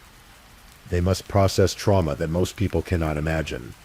They must reconcile their love for both their mother and their brother, with the fact that one killed the other. They must somehow build lives that are not defined entirely by that February afternoon. Jahad's father, J.D., must live the rest of his life knowing that his son was murdered by the woman he once loved, the woman with whom he built a family. He must carry the knowledge that the abuse he described in court, abuse he clearly knew about, culminated in his son's death. That burden is almost impossible to contemplate. And young Malachi, the nephew who lost his uncle and father figure, must grow up with the knowledge of how Jahad died. He will have to make sense of this tragedy as he matures. as he processes what family means when family can be so dangerous. The murder of Jihad Hughes is not a story with easy answers or clear lessons. It is simply a tragedy. A young man with his whole life ahead of him was shot in the back by his own mother and died before he turned 22. A family was shattered in ways that can never be fully repaired, and the community of Reynoldsburg, Ohio, had to grapple with the knowledge that such horror could happen in their quiet suburb, in an ordinary apartment complex, on an ordinary Monday afternoon. If there is anything to take from Jihad's story, it might be this. Abuse in families is real. It is often hidden, and it can be deadly. When people speak about systemic abuse, when they reference years of trauma, when they say someone wasn't in their right mind, these are not excuses, they are explanations, and they are warnings. Families in crisis need help. People struggling with mental illness need support. And those living in fear inside their own homes need to know there are ways out. Resources available, people who will believe them and help them. Jihad tried to leave. He packed his bags. He walked out the door, but he was 5 minutes too late. 5 minutes between packing a bag and being shot. 5 minutes between escape and death. 5 minutes that changed everything. We cannot give Jihad those 5 minutes back. We cannot undo what happened on Drew Heights Place. We cannot restore him to his family, to his nephew, to the life he was trying to build. All we can do is remember him, remember who he was. Quiet, faithful, kind, a man trying to do right by his family, by his faith, by himself. And remember how he died, shot in the back while trying to escape, killed by the person who should have loved him most in the world. May Jihad Hughes rest in peace. May his family find healing. And may we, as a society, do better to protect those living in fear inside their own homes. In the months since Jihad's death, his family has tried to maintain his memory in meaningful ways. They gather to remember the good times, the gospel music, the time with Malachi, the quiet moments of faith and family. They have forgiven, at least in part, though forgiveness doesn't erase the pain. LaQuandra Williams remains incarcerated, serving her sentence. In 18 years, she will have the opportunity to plead her case for parole. Whether she will be granted freedom, whether the parole board will believe she no longer poses a danger, remains to be seen. But even if she is eventually released, she will be released into a world without her son, into a family that has been forever changed by what she did. The apartment on Drew Heights Place no longer houses the Hughes family. Too many memories, too much pain. The other residents of the complex have moved on, though some surely remember that February afternoon, the sound of a gunshot, the sight of a young man lying on the ground. Tussing Elementary School still stands nearby, children still walking to and from school, unaware of the tragedy that unfolded just down the street. Life, as it always does, has continued. But for those who love Jihad Hughes, life will never be quite the same. This was his story. This was his death, and this is how we remember him. Not just as a victim, but as a person, a son, a brother, an uncle, a soldier, a man of faith. Jihad Hughes, 21 years old, gone far too soon, killed by the one who brought him into the world. May he rest in eternal peace. Please, if you're still awake, let's move on to our last story. Story 5. Tonight we're going to explore a story that shook a small Lancashire town and eventually changed the way an entire nation views prejudice and difference. This is the story of Sophie Lancaster, a young woman whose life was cut tragically short, not because of anything she said or did, but simply because of how she chose to express herself. This story, while heartbreaking, is one that needs to be told, not to disturb your rest, but to honor a memory and perhaps in the quiet of the night, to reflect on what it means to truly accept one another. Take a deep breath, and let's begin. Sophie Louise Lancaster was born on November 26, 1986, in the small town of Haslingden, Lancashire, England. Lancashire is a place of rolling hills, old mill towns, and tight-knit communities where everyone seems to know everyone else. It's the kind of place where tradition runs deep, where conformity is often more comfortable than standing out. But Sophie was never one for conformity. From an early age, Sophie showed a creative spirit that couldn't be contained. She attended Stonefold Primary School, and later Haslingden High School. where she was known as bright, sensitive, and thoughtful. Her family described her as having a social conscience even as a young girl. She cared deeply about fairness, about justice, about people who didn't fit in. As Sophie grew older, she began to develop her own unique style. While other teenagers in Baccape and Rossendale were following mainstream fashion trends, Sophie was drawn to something different. She discovered the Gothic subculture, a world of dark clothing, dramatic makeup, and music that spoke to the outcasts and the dreamers. She dyed her hair in vibrant colors, eventually settling on striking red dreadlocks that cascaded down her shoulders. She adorned herself with over 20 piercings in her ears, along with facial piercings and others that marked her as someone who lived by her own rules. Her mother, Sylvia Lancaster, would later describe how Sophie developed this look organically. She wore a full-length black leather coat and dyed her hair black. Sylvia remembered, it was just what she was. She'd always been different, a bit of an outsider, but Sophie was so much more than her appearance. She was funny and kind, with a quick wit that could make anyone laugh. She was brave, the kind of person who would stand up for others, who wouldn't back down when she believed in something. She loved to read, immersing herself in books and ideas. She listened to music with the kind of passion that only young people seem to possess, attending live shows and losing herself in the sound. At the time of her death, Sophie was on a gap year. She had plans, big plans. She wanted to attend Accrington and Rossendale College to study for an English degree. She dreamed of becoming either a journalist or a youth worker, professions that would allow her to help others, to give voice to those who felt unheard. Sophie wanted to make a difference in the world. In 2005, Sophie met someone who understood her completely. His name was Robert Maltby. Robert was 21 years old, an art student from Manchester with his own creative vision and alternative style. Like Sophie, he didn't fit the mold of what a young man from Lancashire was supposed to look like. He wore makeup sometimes, had a lip piercing, and dressed in ways that made him stand out in their small town. They met through mutual friends, and the connection was immediate. They both loved the same music, shared the same values, and understood what it was like to be viewed as other in a place where being different often meant being a target. In an interview years later, Robert would describe their relationship with a quiet fondness. We'd see friends at weekends, but day to day it was just the two of us, he said. They were a solitary couple in many ways, content in each other's company, creating their own world away from the judgment of others. By 2007, Sophie and Robert had been together for about 2 years. They had moved in together on King Street in Baccape, sharing a flat and building a life. They talked about the future, about university, about careers, about possibly getting married someday. Just a month before the attack that would change everything, they had discussed marriage seriously for the first time. But their relationship wasn't without challenges. Living as they did, looking as they did, in a small Lancashire town, meant dealing with prejudice regularly. People would stare. They'd hear whispers, sometimes shouts. There were incidents, small ones that they tried to brush off, that they didn't report to police or even tell their families about.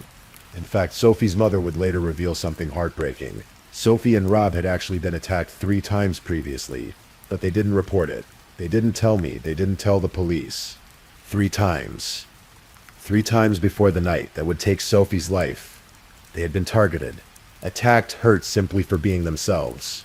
And 3 times they had stayed silent, perhaps hoping it would stop, perhaps not wanting to worry their families, perhaps thinking that this was just the price they had to pay for refusing to change who they were. They remained defiant. They remained free-spirited. They never changed their appearance, never dimmed their light to make others more comfortable. And on the night of August 10th, 2007, that defiance would have devastating consequences. August 10th, 2007 was an ordinary Friday evening in Baccape. Sophie and Robert had spent the evening at a friend's house in Britannia, a suburb of the town, watching television and enjoying each other's company. They'd been drinking a bit. Nothing excessive, just the kind of casual drinking that young people often do when they're relaxed and having fun. Around 11:40 p.m., they decided it was time to head home. It was a warm summer night, the kind where the air still holds the day's heat even as darkness settles in. They walked through the quiet streets, talking and laughing, completely unaware that this ordinary walk home would become anything but ordinary. On their way, they stopped at a petrol station on Market Street. Sophie wanted to buy cigarettes. It was a routine stop, the kind you make without thinking twice. While they were on the forecourt of the petrol station, something happened that seemed harmless at the time. A group of teenagers approached them. 5 boys ranging in age from 15 to 17. Among them were Ryan Herbert, who was 16, and Brendan Harris, who was 15. The others were Joseph Holm, his brother Danny Holm, and Daniel Mallet. The boys struck up a conversation. They seemed friendly enough at first, just kids hanging out on a summer night. They invited Sophie and Robert to join them at a place the locals called the Fudge Factory, and then suggested they all head to the skate park area of Stubbly Park. Sophie and Robert exchanged glances. In that moment, they made a decision that would haunt everyone who loved them. They agreed to go.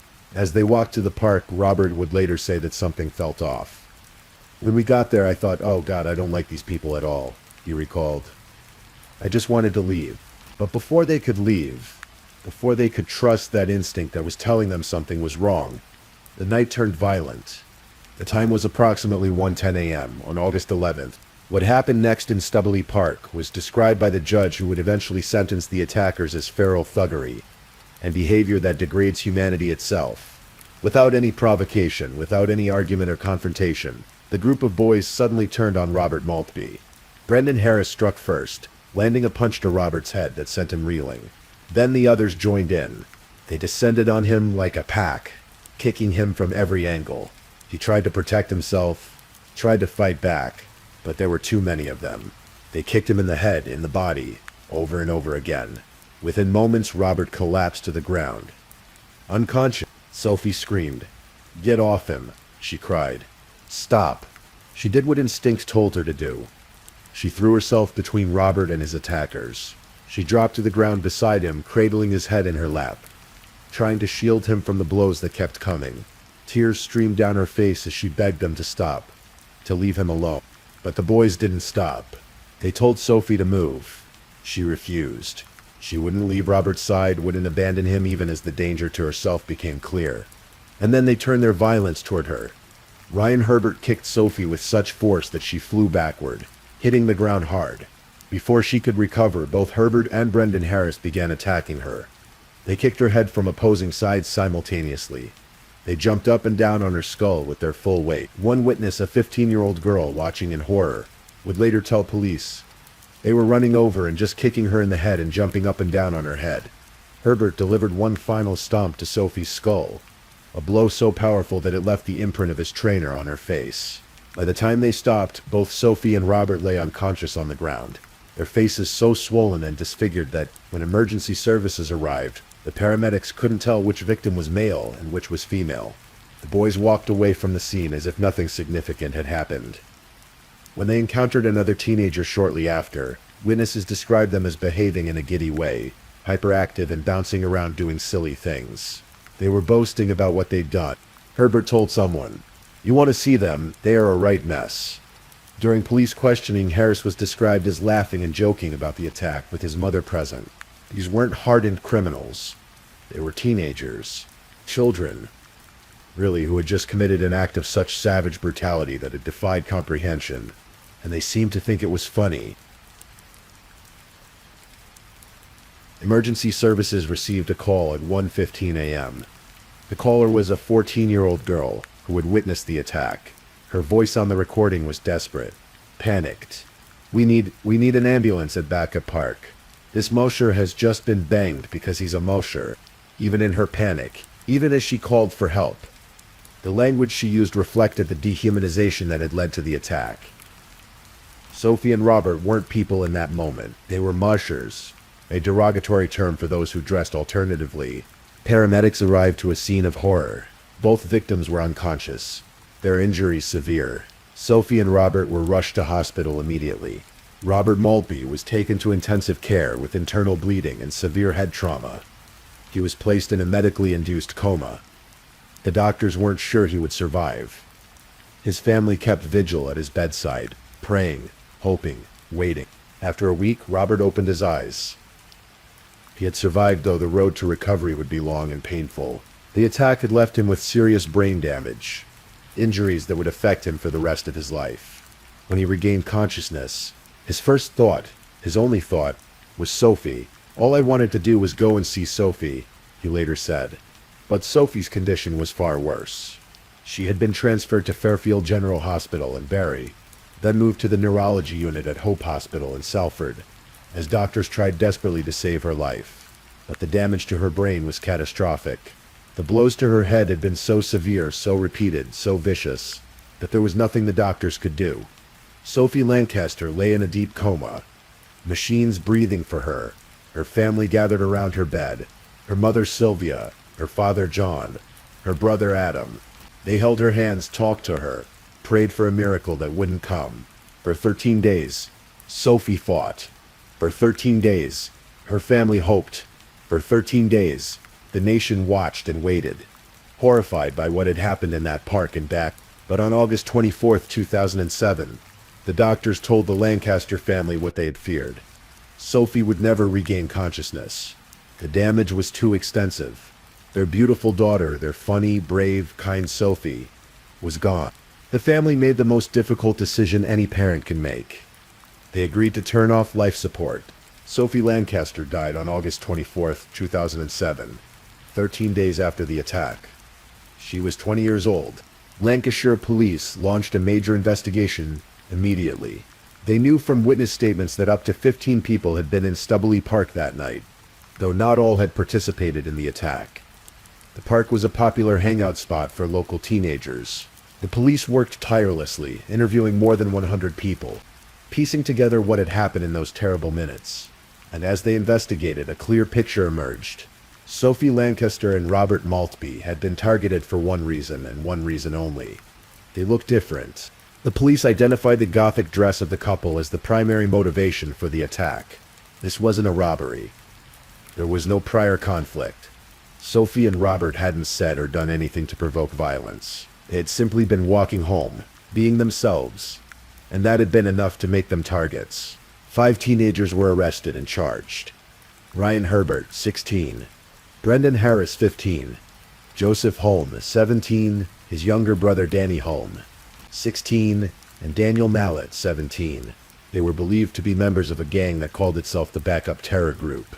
When investigators looked into the backgrounds of these boys, disturbing patterns emerged. Both Herbert and Harris regularly smoked cannabis. They'd been in trouble before. 4 months prior to the attack on Sophie and Robert, both boys had received convictions for assaulting and stamping on another 16-year-old boy in the same park. They had done this before, and they would do it again. Initially, all 5 were charged with grievous bodily harm with intent. But when Sophie died, the charges were upgraded. On September 6, 2007, all 5 boys were charged with murder at Burnley Youth Court. The case proceeded to Preston Crown Court. A preliminary hearing was held on October 31, 2007. At a hearing on December 14th, all 5 accused pleaded not guilty to both murder and grievous bodily harm. But as the trial date approached, cracks began to appear in their united front. The trial began on March 10, 2008, at Preston Crown Court. The nation watched, the Gothic community watched, and Sophie's family sat in the courtroom, day after day listening to the horrific details of what had been done to their daughter. On the first day of the trial, there were dramatic developments. All 5 boys changed their pleas regarding the assault on Robert Maltby. They all now admitted to grievous bodily harm with intent, but the murder charges were another matter. Ryan Herbert stood and pleaded guilty to the murder of Sophie Lancaster. At 16 years old, he admitted in court that he had killed her. Brendan Harris pleaded not guilty to murder. He would stand trial. The murder charges against the other 3, Joseph Holm, Danny Holm, and Daniel Mallet, were dropped. They would be sentenced for the attack on Robert, but not for Sophie's death. Over the next 2 weeks, the jury heard testimony that was difficult to listen to. Witnesses described the attack in detail. The recorded emergency call was played in court. The extent of Sophie and Robert's injuries was documented clinically. Without emotion, but the horror was impossible to miss.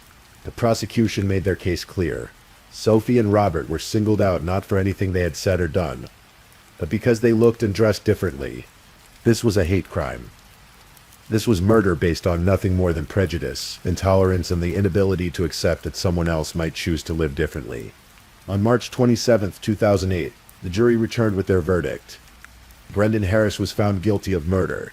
For the first time, the judge allowed the names of both Harris and Herbert, which had been withheld during the trial because they were minors, to be made public. The nation now knew who had killed Sophie Lancaster. On April 28, 2008, Judge Anthony Russell QC delivered his sentencing remarks. They were scathing, powerful, and would be quoted for years to come. This was a terrible case which has shocked and outraged all who have heard about it. Judge Russell began. This is a case which I believe has shocked not only those who know the area, but the nation as a whole. He described the attack as feral thuggery that raised serious questions about the sort of society which exists in this country. Then he said something that would resonate deeply. At least wild animals, when they hunt in packs, have a legitimate reason for so doing, to obtain food. You have none, and your behavior on that night degrades humanity itself. Ryan Herbert, who had pleaded guilty, was sentenced to life imprisonment with a minimum term of 16 years, and 3 months before he could be considered for parole. Brendan Harris, found guilty after trial, was sentenced to life imprisonment with a minimum term of 18 years. The 3 others received indeterminate sentences. Joseph and Danny Holm were sentenced to a minimum of 5 years and 10 months each. Daniel Mallett received a minimum of 4 years and 4 months. As the sentences were read, the boys showed no emotion. They were led away from the dock, back to cells, to begin serving their time. Outside the courtroom, Sophie's mother, Sylvia, spoke to the press. Her voice was steady, but the pain was evident. No sentence could ever be enough, she said. My daughter's last moments on earth must have been a living hell. Not only did she witness Robert being kicked and stamped upon, but she died not knowing whether Robert lived or died after the vicious attack on him. Detective Superintendent Mick Gradwell of Lancashire Police gave his assessment. I do not think Herbert and Harris recognized how violent the attack was. They seemed to have enjoyed it. It was one of the most violent murders he had encountered in his entire career. Sophie's funeral was held in Whitworth, Lancashire. More than 300 people attended, including television news crews. The Gothic community came out in force, wearing their blacks and their colors, refusing to be intimidated, honoring one of their own. Robert Maltby attended, though he was still recovering from his own injuries. In an interview years later, he described that day with heartbreaking clarity. My initial memory was seeing the coffin and thinking, that's too small. Her entire life shouldn't have fitted into that small box. That's when I began to crumble. And I'll be honest, I was resentful of the fact that so many people were there. They had the best intentions, but I was thinking, did you ever eat a meal with her? Did you know how she took her coffee? You just saw this archetype on the news. You didn't know her. It was a raw, honest expression of grief from someone who had lost not just his girlfriend, but a piece of himself. As Robert physically recovered from his injuries, the mental and emotional toll became clear. He struggled with depression. He found it difficult to immediately visit Sophie's grave. The trauma of that night haunted him, shaped him, became an inescapable part of his identity. I try my best to be Robert Maltby, the artist, he said in an interview 10 years later. But sometimes it's difficult to not remember about Robert Maltby, the victim of a horrific attack with a dead girlfriend. He eventually finished his illustration degree in 2016. He moved on with his life as best he could, entering a new relationship, making plans to pursue his art internationally. He moved away from the Gothic style that had defined his younger years. Though he was clear that this wasn't about shame, it was about survival, about creating some distance from the trauma. Robert has been vocal about one thing in particular. He doesn't see what happened to Sophie as primarily a hate crime against Goths. I have never seen it as a hate crime, he said. It was always like Sophie Lancaster was killed because she was a Goth. No, she wasn't. She was killed because some arseholes killed her. He argued that focusing solely on the Gothic aspect was an oversimplification of a much broader social issue. Why can't we ask what it is about them that made them want to murder someone? He asked. Not what it is about someone that made them be murdered. It's a powerful point. One that challenges us to think not just about victims and their differences, but about perpetrators and what creates such hatred in the first place. In the days and weeks following Sophie's death, Sylvia Lancaster sat at her daughter's bedside and made a decision. She had seen firsthand the abuse and prejudice Sophie had endured simply for being different. She had watched her vibrant, loving daughter fight for her life, and lose that fight because of intolerance and hatred. Originally, Sylvia had imagined that when Sophie recovered, because she had to believe Sophie would recover, they would go into schools together, They would talk to young people about difference, about acceptance, about the importance of being yourself, and letting others do the same. When Sophie died, Sylvia decided to carry on that work alone. On what would have been Sophie's 21st birthday, the first Make a Noise event was held in her honor. The idea was simple but powerful. Instead of a moment of silence, they would celebrate Sophie with noise, with music, with life, with the kind of energy Sophie herself had brought to the world. The event became an annual tradition. On October 20th, 2008, Sylvia officially founded the Sophie Lancaster Foundation. It became a registered charity on May 18th, 2009. The foundation's mission can be summed up in one acronym: SOPA. Stamp out prejudice, hatred, and intolerance everywhere. The foundation had three main objectives. First, to create a lasting legacy to Sophie, ensuring she would never be forgotten. Second, to challenge intolerance against the alternative community through education. Third, to campaign for changes in the law, to classify violence against members of alternative subcultures as hate crimes. Sylvia worked tirelessly. She spoke at schools, educating children about the importance of tolerance and celebrating individuality. She engaged with music festivals, prisons, police services, and social services. She became a powerful voice for change, transforming her grief into action. One teacher, after having Sylvia speak at their school, said, "In my 13 years of teaching, I have never seen a reaction from children like that." The foundation gained patrons from the arts and entertainment world, including poet Simon Armitage, comedian Robin Ince, actress Juliette Landau, and actress Vicky McClure. Julie Hesman-Hogg, who would later portray Sylvia in a BBC drama about Sophie's murder, also became involved with the foundation's work.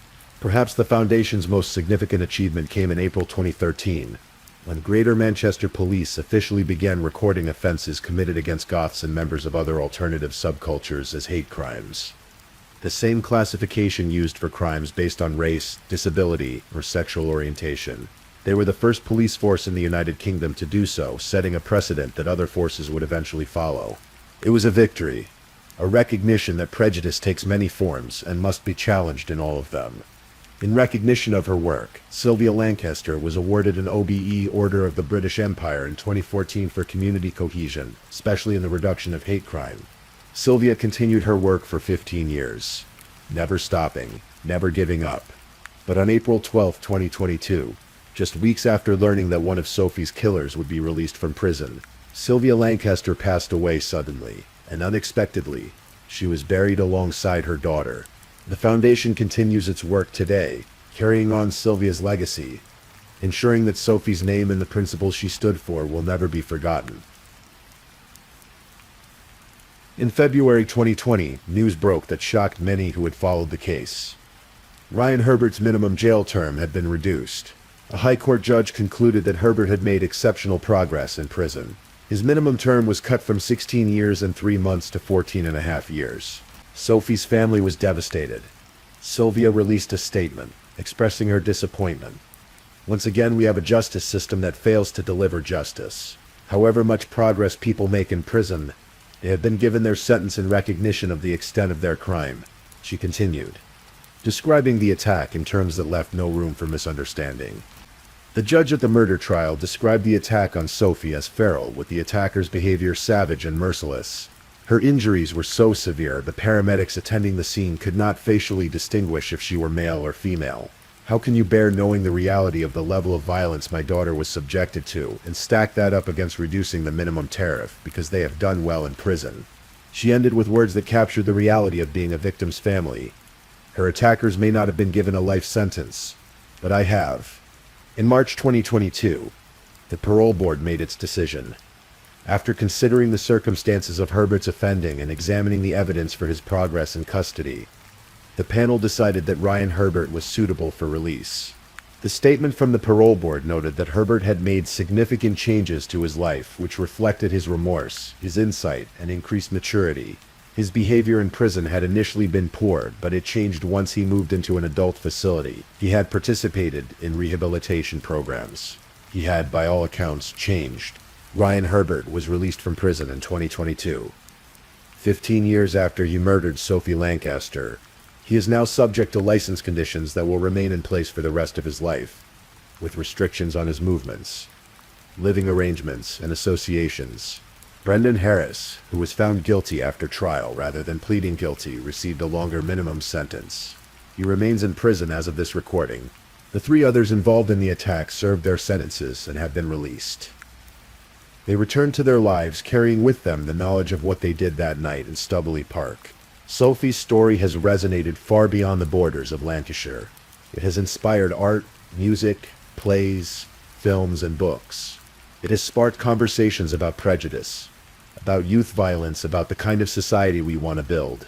In 2010, Robert Maltby held an exhibition of his art at Affleck's Palace in Manchester, featuring 15 paintings inspired by Sophie. It was his way of honoring her memory, of transforming grief into something beautiful. In 2017, on the 10th anniversary of Sophie's murder, the BBC released a film called Murdered for Being Different, created in close collaboration with Robert, his family, Sophie's family, and the police investigation team. The drama told the story of Sophie and Robert's relationship and the violence that destroyed it. The film was praised for its sensitive handling of the material and won a BAFTA award. Poet Simon Armitage created a sequence of poems about Sophie's life and death, giving voice to Sylvia's grief and Sophie's memory. In 2021, the popular British soap opera Coronation Street featured a storyline inspired by Sophie's murder. With input from Sylvia Lancaster and the Foundation, the show depicted a hate crime against a Gothic character named Nina Lucas and her boyfriend Seb Franklin, who died from his injuries. The storyline brought Sophie's story to millions of viewers, raising awareness about hate crimes against alternative subcultures. Music festivals across the UK honor Sophie's memory.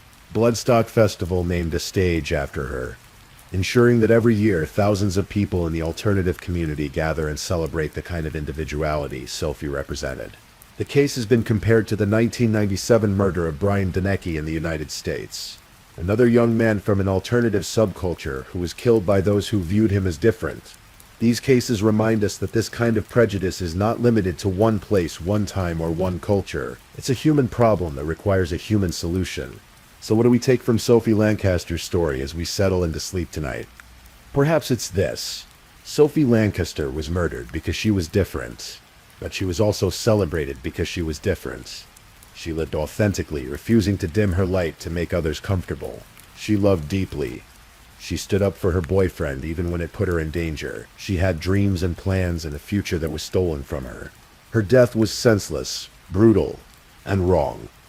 But her life had meaning.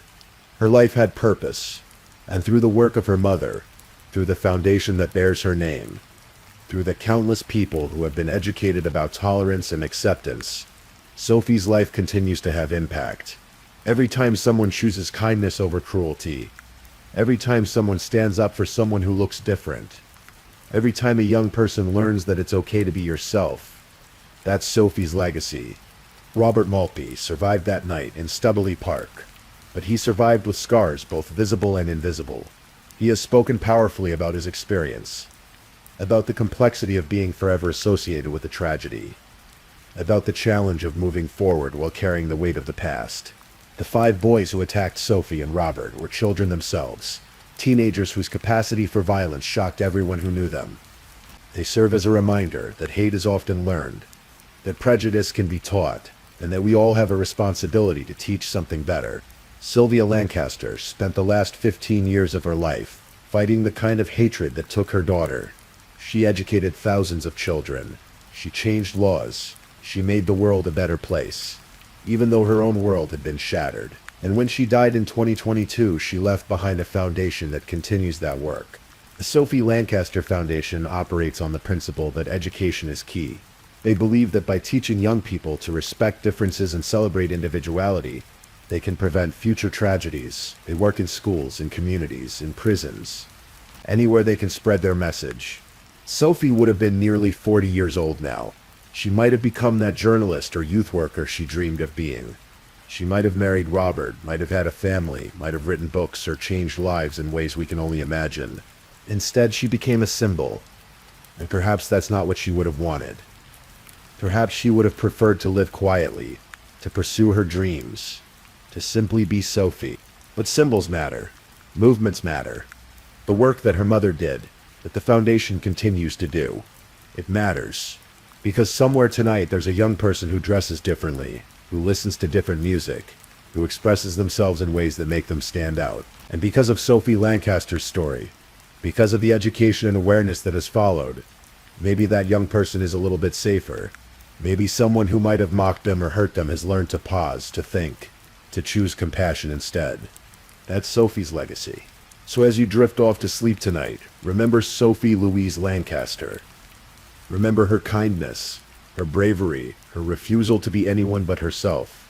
Remember that she died doing what was right, protecting someone she loved, refusing to abandon him even in the face of violence. Remember that difference is not a threat. It's a gift. It makes our world richer, more interesting, more beautiful. And remember that each of us has a choice every single day to stand against hatred, to choose acceptance, to make noise for those who can no longer speak for themselves. Rest in peace, Sophie Lancaster. Born November 26, 1986. Died August 24, 2007. Gone far too soon, but never ever forgot. Thank you for listening to tonight's true crime story. Rest peacefully knowing that another story awaits you next time, ready to accompany you on another journey toward restorative sleep. But if you're still awake, don't forget to like and subscribe so you don't miss our next true crime stories. And until next time, stay safe and take care. Good night.